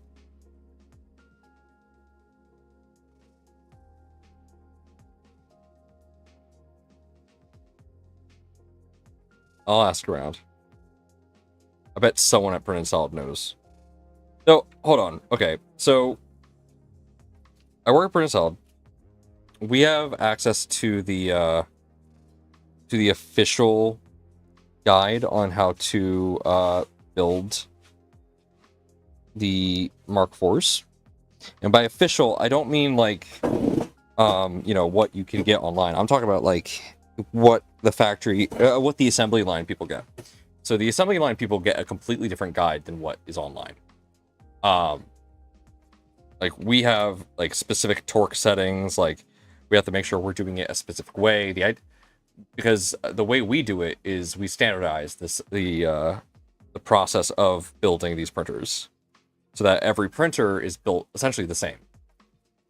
So there's a lot of standardization that goes into it. So I have access to those documents. And we use those documents. They're great documents. They're translated weird, but we have access to them. And one of on the pages for some reason there's just a boot. It's just a boot. One of the images is just a boot, and it's like importante boot. Some of them have shoes, like not boot, just sneaker. It's just a symbol. We don't know what it means. I think it's pretty funny. Das Boot.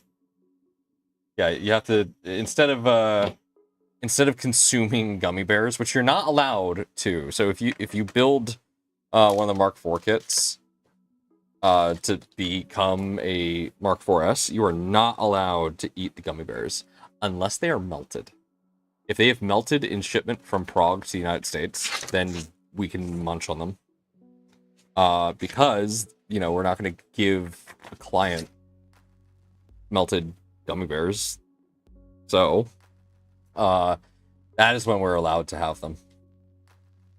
So I gave my mom some gummy bears today. I should go steal them. I want some gummy bears right now. Okay. I don't know how I'm going to show you what we're doing. We'll see. you have access to any company's secrets you'd like to discuss? No. Yes, but no. I have signed an NDA, so of course I can't just willy-nilly talk about, you know, Joseph's plan for world domination. You know, and how he plans to start with all the countries that begin with A. I can't discuss that. You know, I could get fired for it.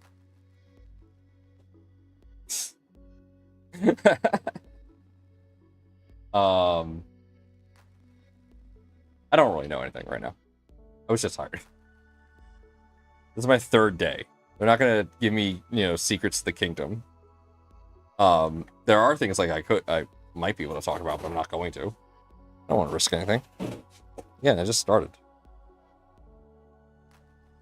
Essentially, the only thing I am going to be allowed to talk about is anything explicitly told that I am allowed to talk about it. So, yeah. That is how it's going to be. Like, I'll talk about my experience working. Like, that's fine. Because right now, I love working there. Okay. Let's move the tool head up. Alright. There. Tool head's not being crushed. And you guys can actually see what I'm doing. There we go. Okay. So... Guide says... Ooh. Well, I'm pretty confident this is going to go in here. Slide that up against there. Okay. Now I need M5 by 10. And is that my 20 extrusion? Yes.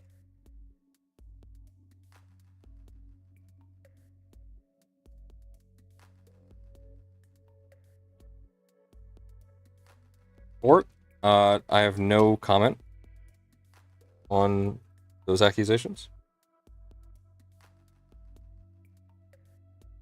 No comment.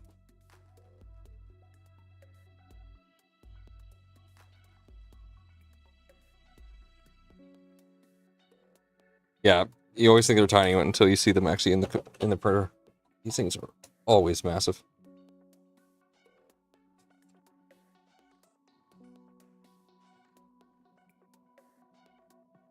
There we go.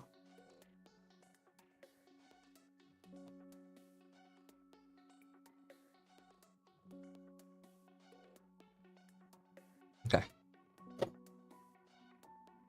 M5 by 10. Where are you?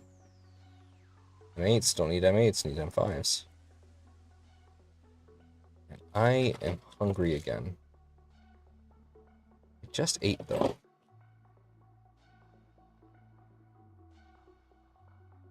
Two X M5 by 10s. Take the hat off because head skin's itchy. Hey there.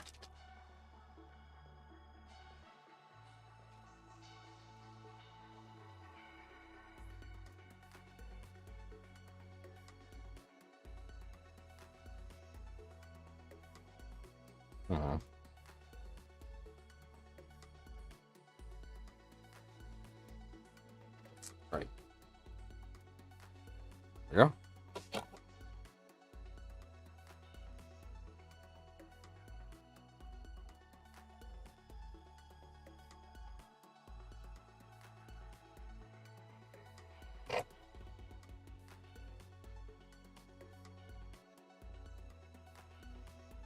Drink water will trick your brain into thinking you're full again. That is very true, actually. I need to do that. Let's take a water break. It's empty.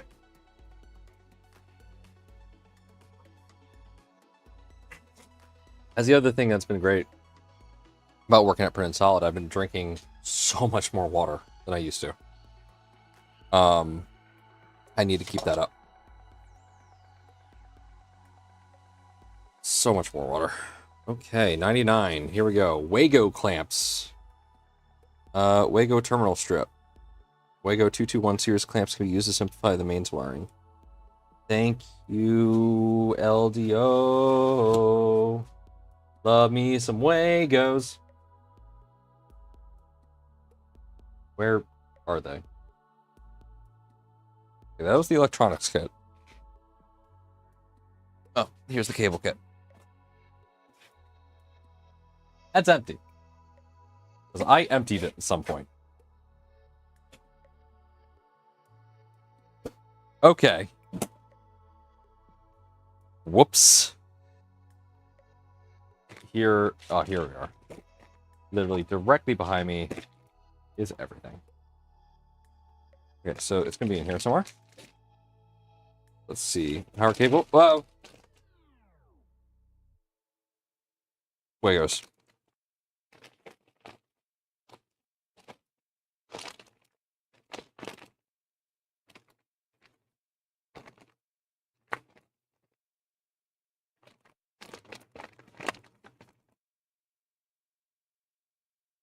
Is that a thermistor? Oh, for the chamber. Nice.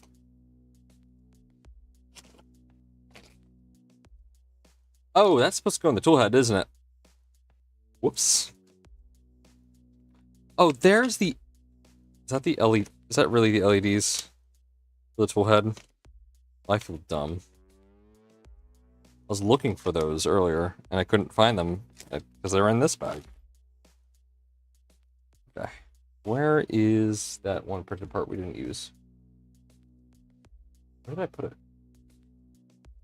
It's over here. Did I just shunt it over to here? Yeah, it's right here. Okay, I need adhesive strips. I mean, I could just put a dollop of super glue, but I don't think Jason wants me to put super glue on Wagos, even though that would be fine. Okay, super glue. Rip the Wagos. There they are. I don't have VHB. I should get VHB. Didn't I have a strip of something akin to VHB over here? Hold on. I bought VHB tape for... I was gonna put glow-in-the-dark PLA on my car to, like, give it, like, you know, you're gonna be driving in the day, like, the whole time. You know, the idea was that you could put the glow-in-the-dark PLA and add, like, an underglow effect, or glow effect, whatever, at night, and it would just look cool. But I don't know where I actually put that now. Shit. Actually, that would have been perfect if I could remember where I put it. I have no idea where I put it. Alright, so we are not using that because I don't know where it is. Well, that's on me. Doesn't the kit come with VHB? I don't know. Does it?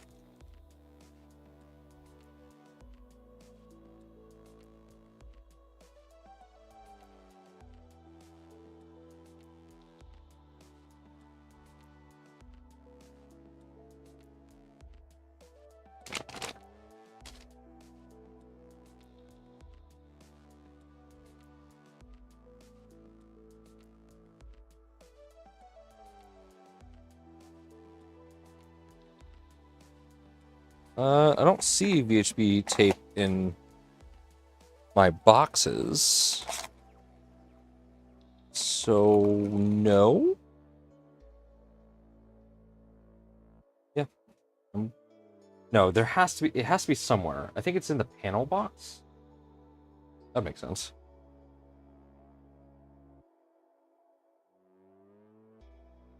I have to go through all these boxes. It's kind of scattered to the wind right now. Okay.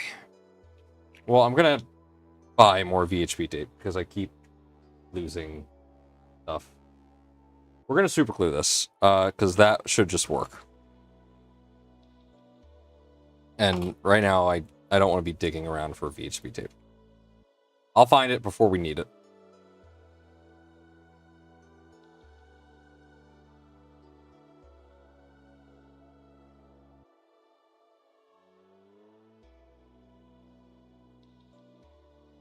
And if I can't find it, then and it leads on some 3D printers on steep discounts. Well, check out KB3D. KB3D always has some good deals. You can use our affiliate link below in order to give us a kickback for our recommendation to use KB3D. That does help support the channel. Additionally, you can... Hold on a second. Additionally, where else? KB3D always has a good one. I think the Positron is currently on sale at West 3D for $100 off. Why is this not working? Did I not have to put glue on these? I don't think I did. I think I just put glue on here for no reason. I put glue on here for no reason. Those are clipped in place. Well, I'm never getting these out again.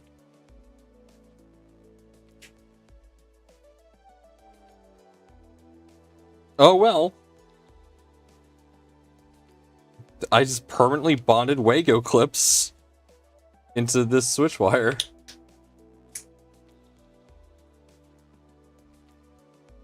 Additionally, if you want, if you are planning on buying anything from Prusa, anything, we have an affiliate link for Prusa down below.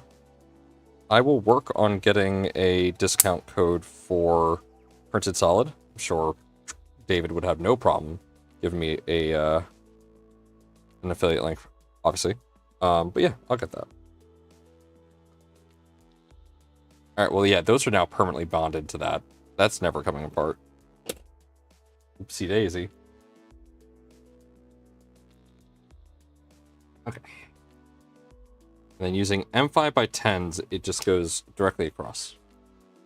So we're going to use... This is 3030s. So I need...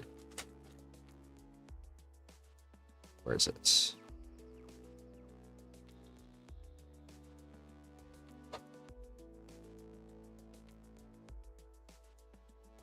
It wouldn't be the first time I've permanently attached things to 3D printers. That's very true. Won't be the last time either. There we go. Oh, they're supposed to be there.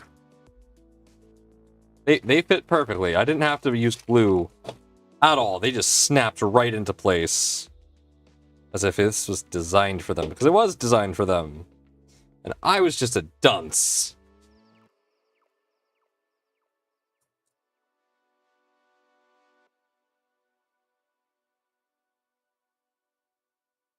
I'm gonna order VHB tape on Amazon later. I'm gonna need it. I know, I likely have it already. But I have a bunch of other projects that are gonna require it, and the amount LDO gives for the Switchwire is likely not enough for those projects, so it'll be better to just get them ahead of time.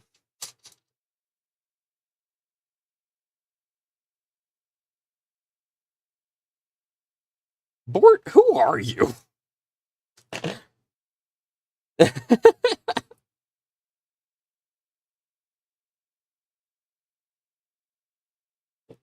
You obviously don't have to answer that, but I feel like I know you. I just don't recognize the name Bort. So I'm pretty sure you're someone I know who's just trolling me. Which, hey, troll away. Just don't be a dick to people, and we're good.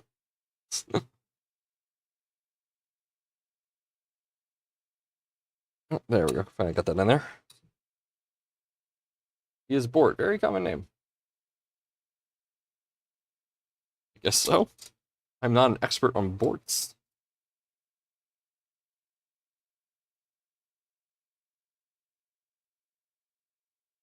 It's bad that I read that in a Slavic accent. He is Bort. Very common name. What is Bort?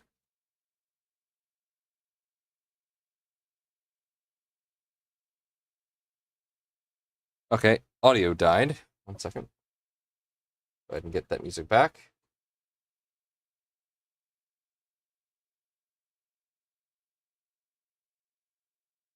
The Simpson joke. Ah, okay.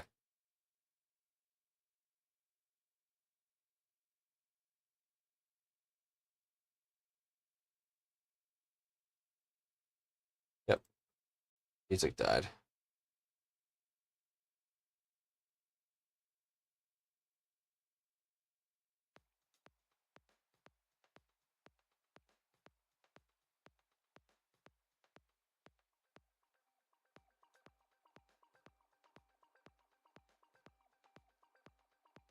There we go. Yeah, I don't watch Simpsons. Never have, probably never will. So yeah, I did not get the joke. Sorry.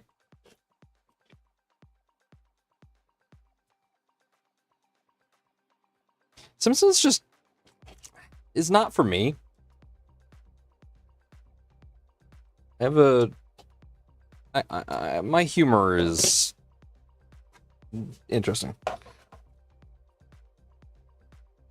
And TV shows like Family Guy, American Dad, you know, all those. I've never been into it. Sure, yeah. There's funny moments like Simpson movie. That was funny. I like that. Like, yeah, it's just not my jam. I know I've watched some of it. I've just not like consumed it. Like, it is not something I seek out. It's like SpongeBob. Love SpongeBob as a kid. SpongeBob was great, especially older SpongeBob. New stuff, not great. I love Futurama. Do love Futurama. Futurama's great. But Futurama's great because the writers actually fucking know what they're talking about. Or at least, you know, when they make science jokes, it's like, at least the writers know about the concepts they're making jokes about. You like Rick and Morty? Eh. I enjoyed Rick and Morty for a time, but then... The whole Szechuan stuff is... It got dumb. Like, the first couple seasons I liked. After that... Yeah. I still watch it, because I feel like I'm obligated to just... You know... I feel like I'm obligated, but...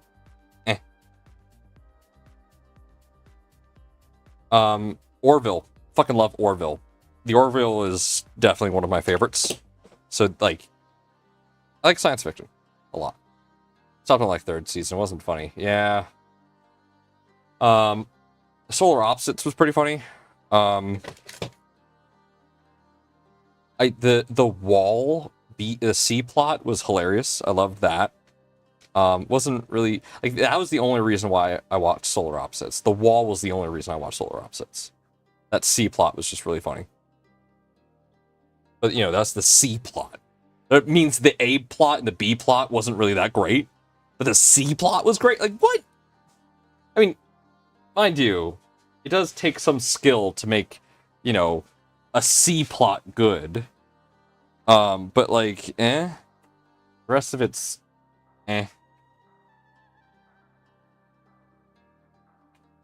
Orville's good. You really should watch Orville, especially they're working on the next season. Straight up, the writing is so good. Seth MacFarlane is the writer, but unlike you know Family Guy or American Dad, Seth MacFarlane was actually kind of was allowed to really do what he wanted to do with the Orville. So he really poured his passion of Star Trek and other sci-fi into the Orville. So much so, I genuinely thought the Orville was part of the Star Trek universe. Like, it's so good in its world building, I thought it was part of the Star Trek universe. And I was wrong. Like, I was trying to figure out at what point of time in the Star Trek timeline the Orville was taking place in. And then I found out, no, it's not related at all. It's just inspired by. I thought that was cool. Orville's great. The writing is phenomenal. The writers are so good with that show. I love it. And I can't wait for more of it. Alright, that's supposed to go there. I have that flipped upside down.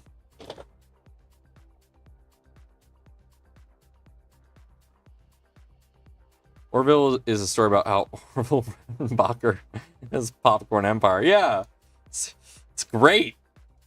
I love watching popcorn documentaries.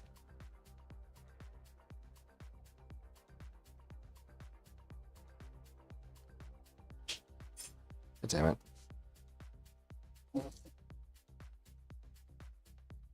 Ugh.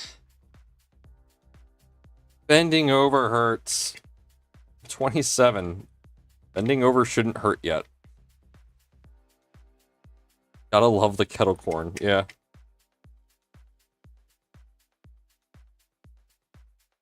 I'm starting to feel like Bort is just Chris trolling me on an alt or something. I want to find out who Bort is.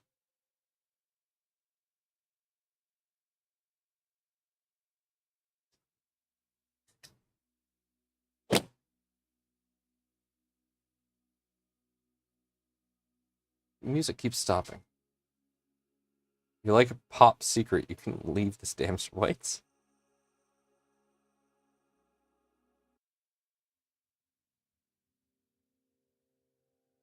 No, don't leave the stream. Okay, that works. I put in another T-nut. I am confusion. I am also confusion.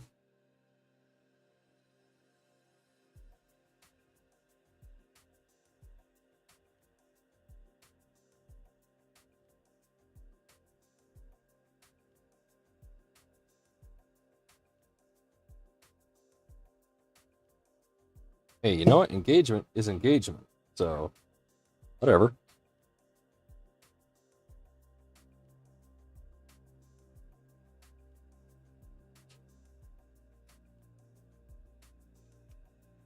Oh, that's not the right one. Where did I put...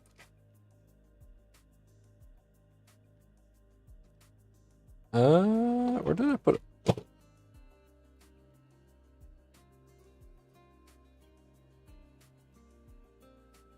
Where did I... Okay. There it is. Or is Mama Nomad's alt account? Nah. My mom has no idea how to make additional accounts for YouTube.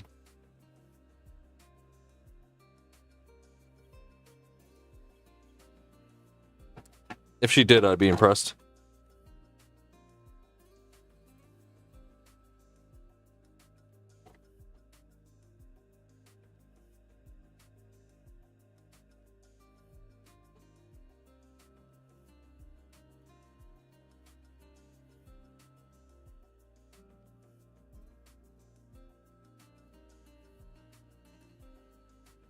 That's what she wants you to think. It's all part of her master plan. Right? There we go. Can I just sign this up against it? No, I'm keeping it in that area. Okay. There you go.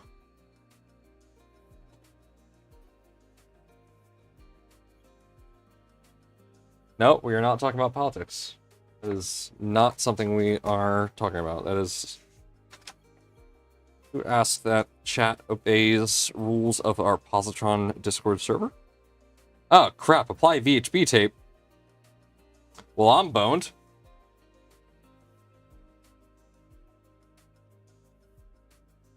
I guess I have to find my VHB tape.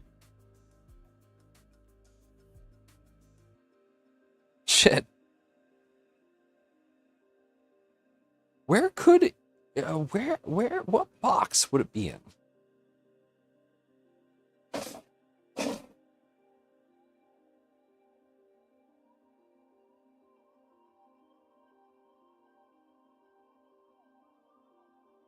What box would the VHB tape be in?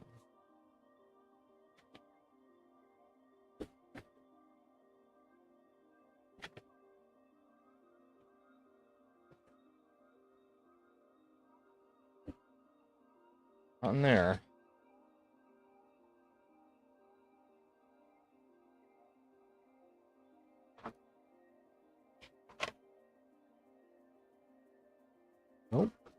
Nope.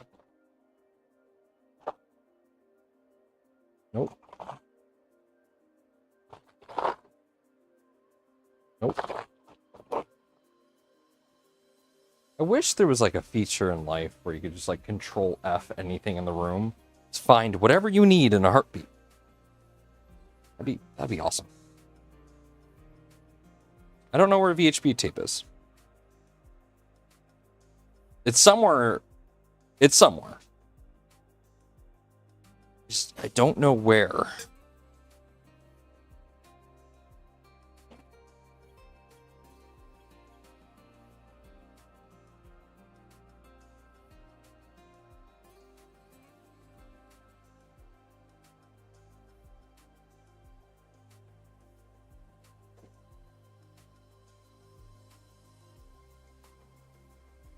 Found it.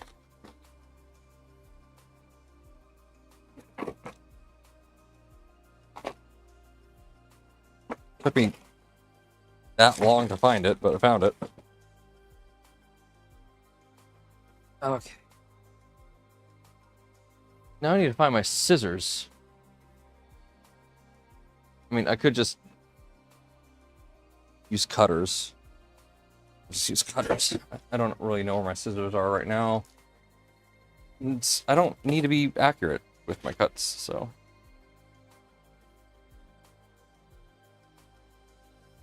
Okay.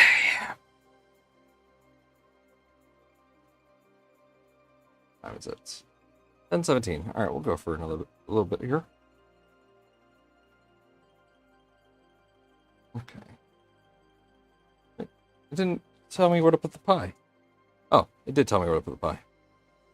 I just wasn't paying attention. Okay, so pie goes here.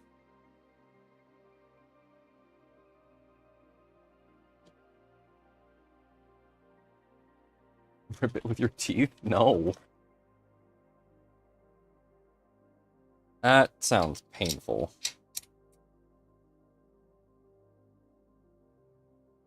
That sounds quite painful.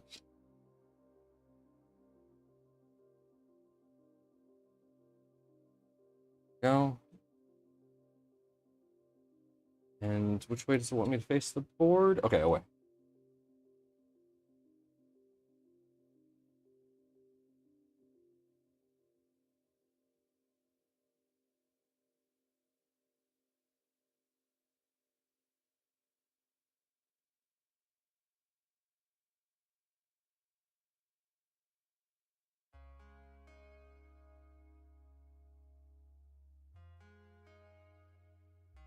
There we go. Manage. There we go.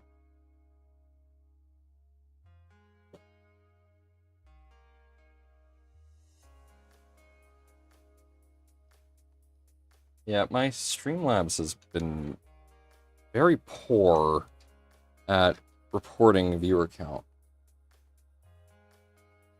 For whatever reason. Why? Okay, I'm noticing the stream's been laggy. How long has the stream been laggy?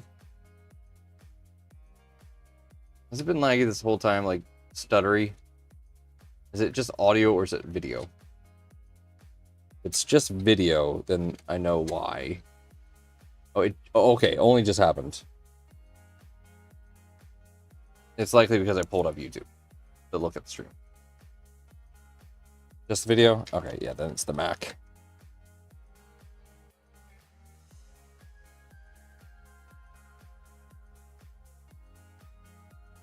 Yeah, so because I have my audio and video channel separated, if the video is laggy, then it's the Mac being weird. But if it is the hold on, I should hold on, let's do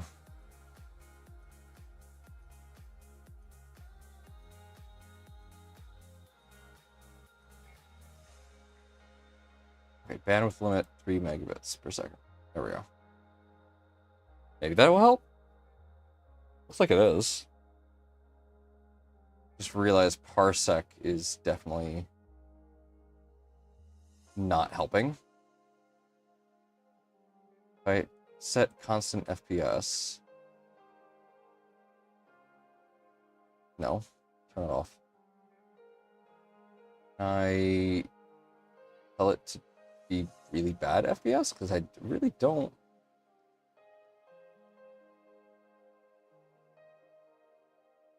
Alright. There's really nothing I can do about that. If I had a Mac, I'd call it in cheese. Right?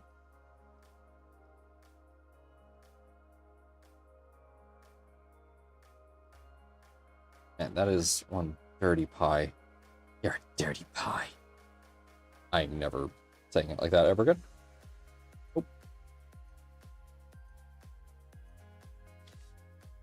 Okay. Pie is installed. Now we need to do the SKR Mini, right? Yes, control board. So that goes to the right of the pie. Is that how you... yeah, I whisper sweet nothings to the PWM of the pie. Is exactly what the Raspberry Pi Foundation instructs you to do. Just no one ever reads that instruction. So everyone's been doing it wrong.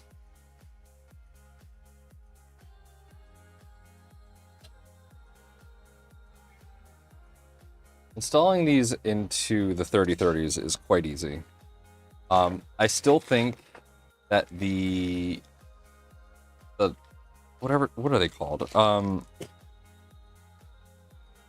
The ones that Prusa uses that have the little springs on them, those are super easy to install. Those things are great. I forget what they're called.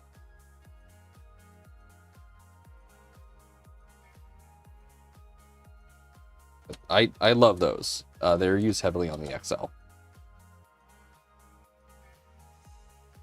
They're not roll-in. So these are roll-in. These have a little ball bearing in them. The ones that Prusa uses have a little spring. Like it's like a little sheet of metal. Those are great.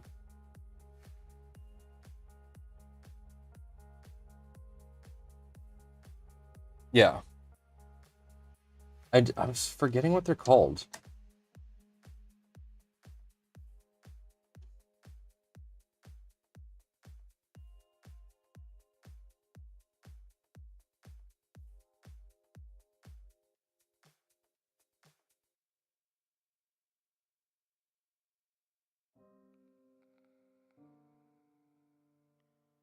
This is a pain in the ass.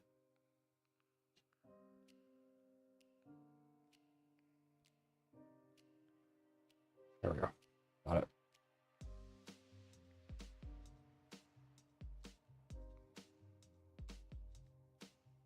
Have a go on board.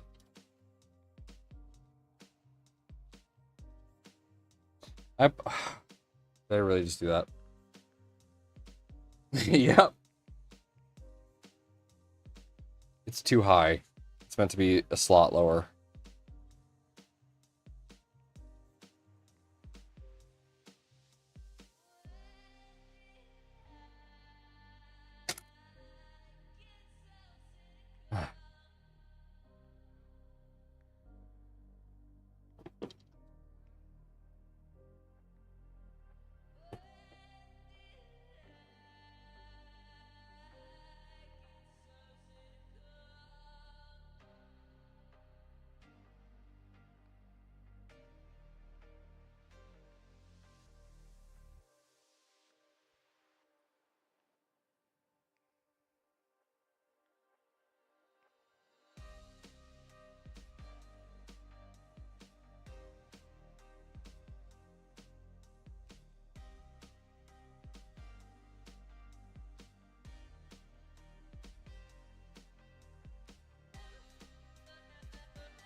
I don't really have to deal with getting those out.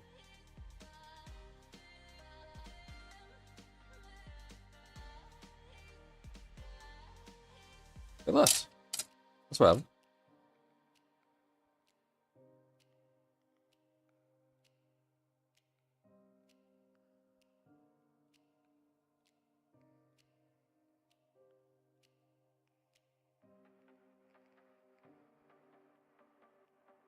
Come on, seriously. Got it.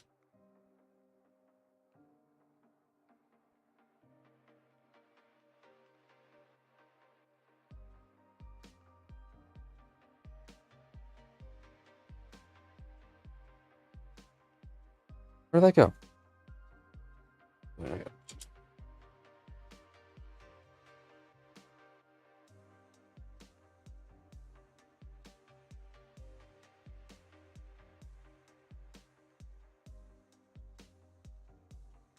Seriously?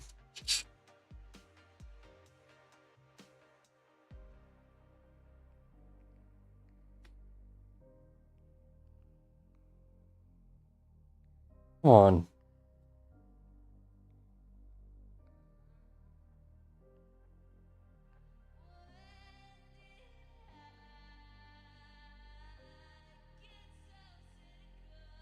Come on. Hop the fuck out. Come on. Pop out or there we go. Go in. Ugh. I'm getting tired. Really? I was up till 1 a.m. designing those rail mods. Or, yeah, linear rod mods. So I'm just tired. I'm very much looking forward to sleep. No, why did you fall?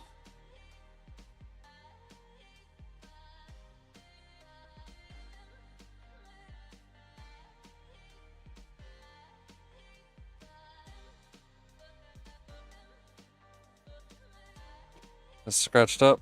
Yep, it's scratched up.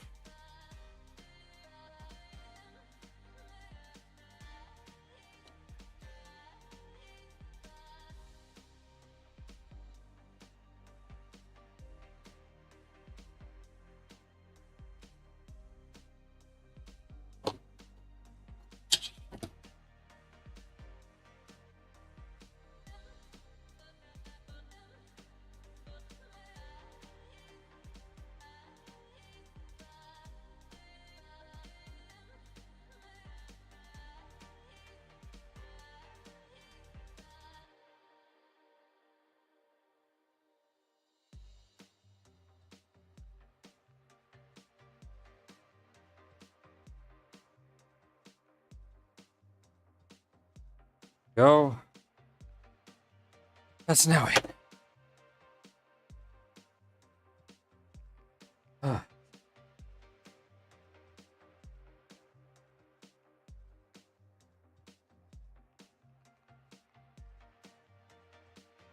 So it wants the pie to be a little bit closer to me. All right, we'll do that. You know, that seems weirdly close to the wall there. Well, whatever.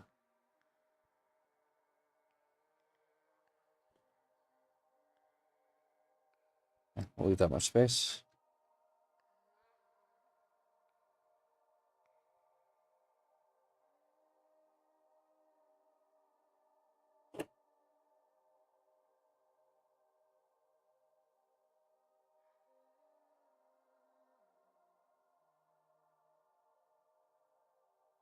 Okay.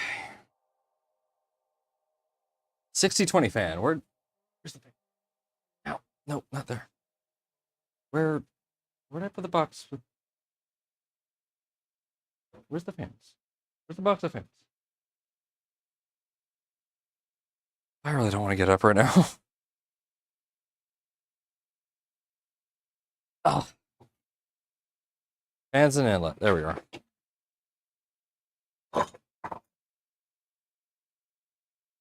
That's it? Yeah. Beefy. Beefy boy.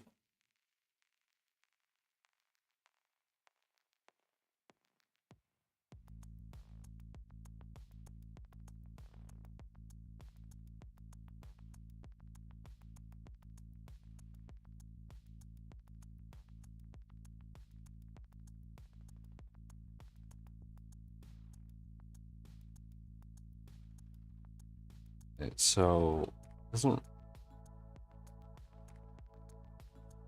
So it wants this facing this way.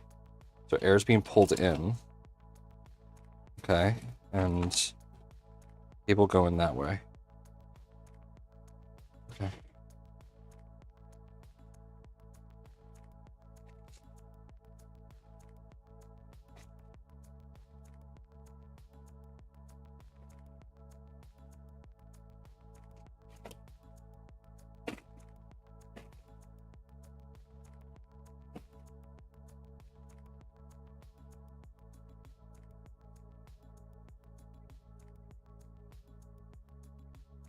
Oh, it's... I can easily use this. Sweet. Alright, let's... How much VHB tape for... And I know this is going to be used for the enclosure, but, like... Not a lot of this is going to really be in contact here, but... Whatever.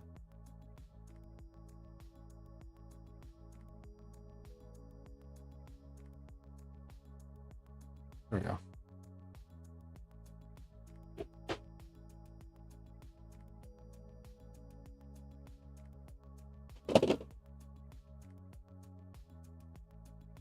Yeah, it's used for a lot. I think it's used for the raceway. It's used for the enclosure, definitely.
On.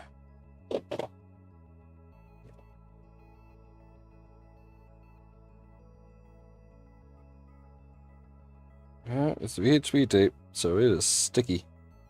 But because it's on the fan, there's really like nothing for me to grip. And ow, pinching my damn finger trying to get this off.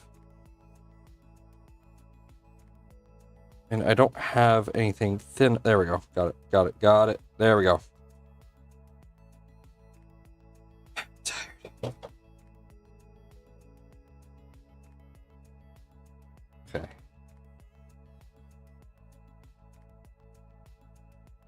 Just anywhere right there. That's not gonna stick.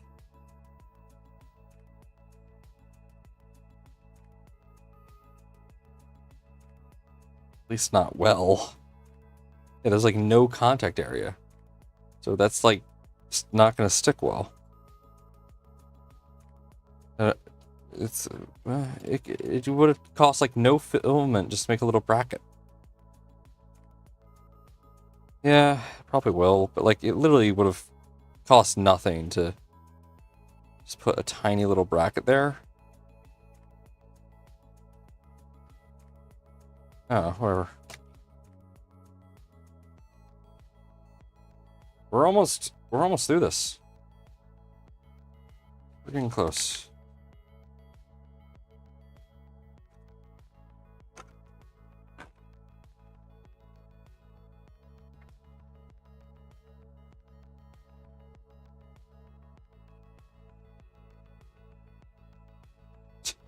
Unless you've already done this, do it now.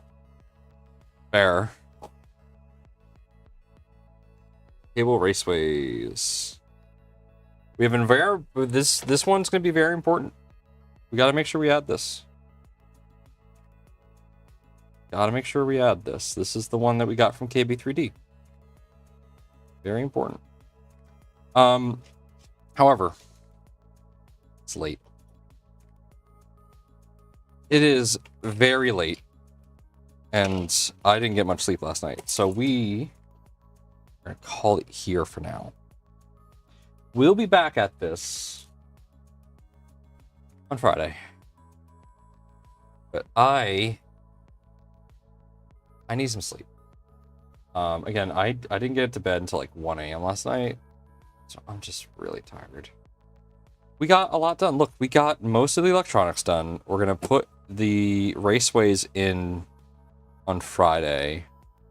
So one's gonna go here, one's gonna go here. I presume here too. We added the linear rod mod. Hey, I like the name, linear rod mod. And honestly, I think that's gonna work quite well. Because like if I now press on this, like it takes a considerable amount of force to have deflection. Like there's no way in hell that the tap isn't gonna work. Like this, what it does is it just adds more rigidity to the whole thing to add resistive force to the PZ probe. That's really it. That's all it does. It's very simple in that regard. It's not really meant to, you know, act as a motion system, but it do. And I think it's gonna work well.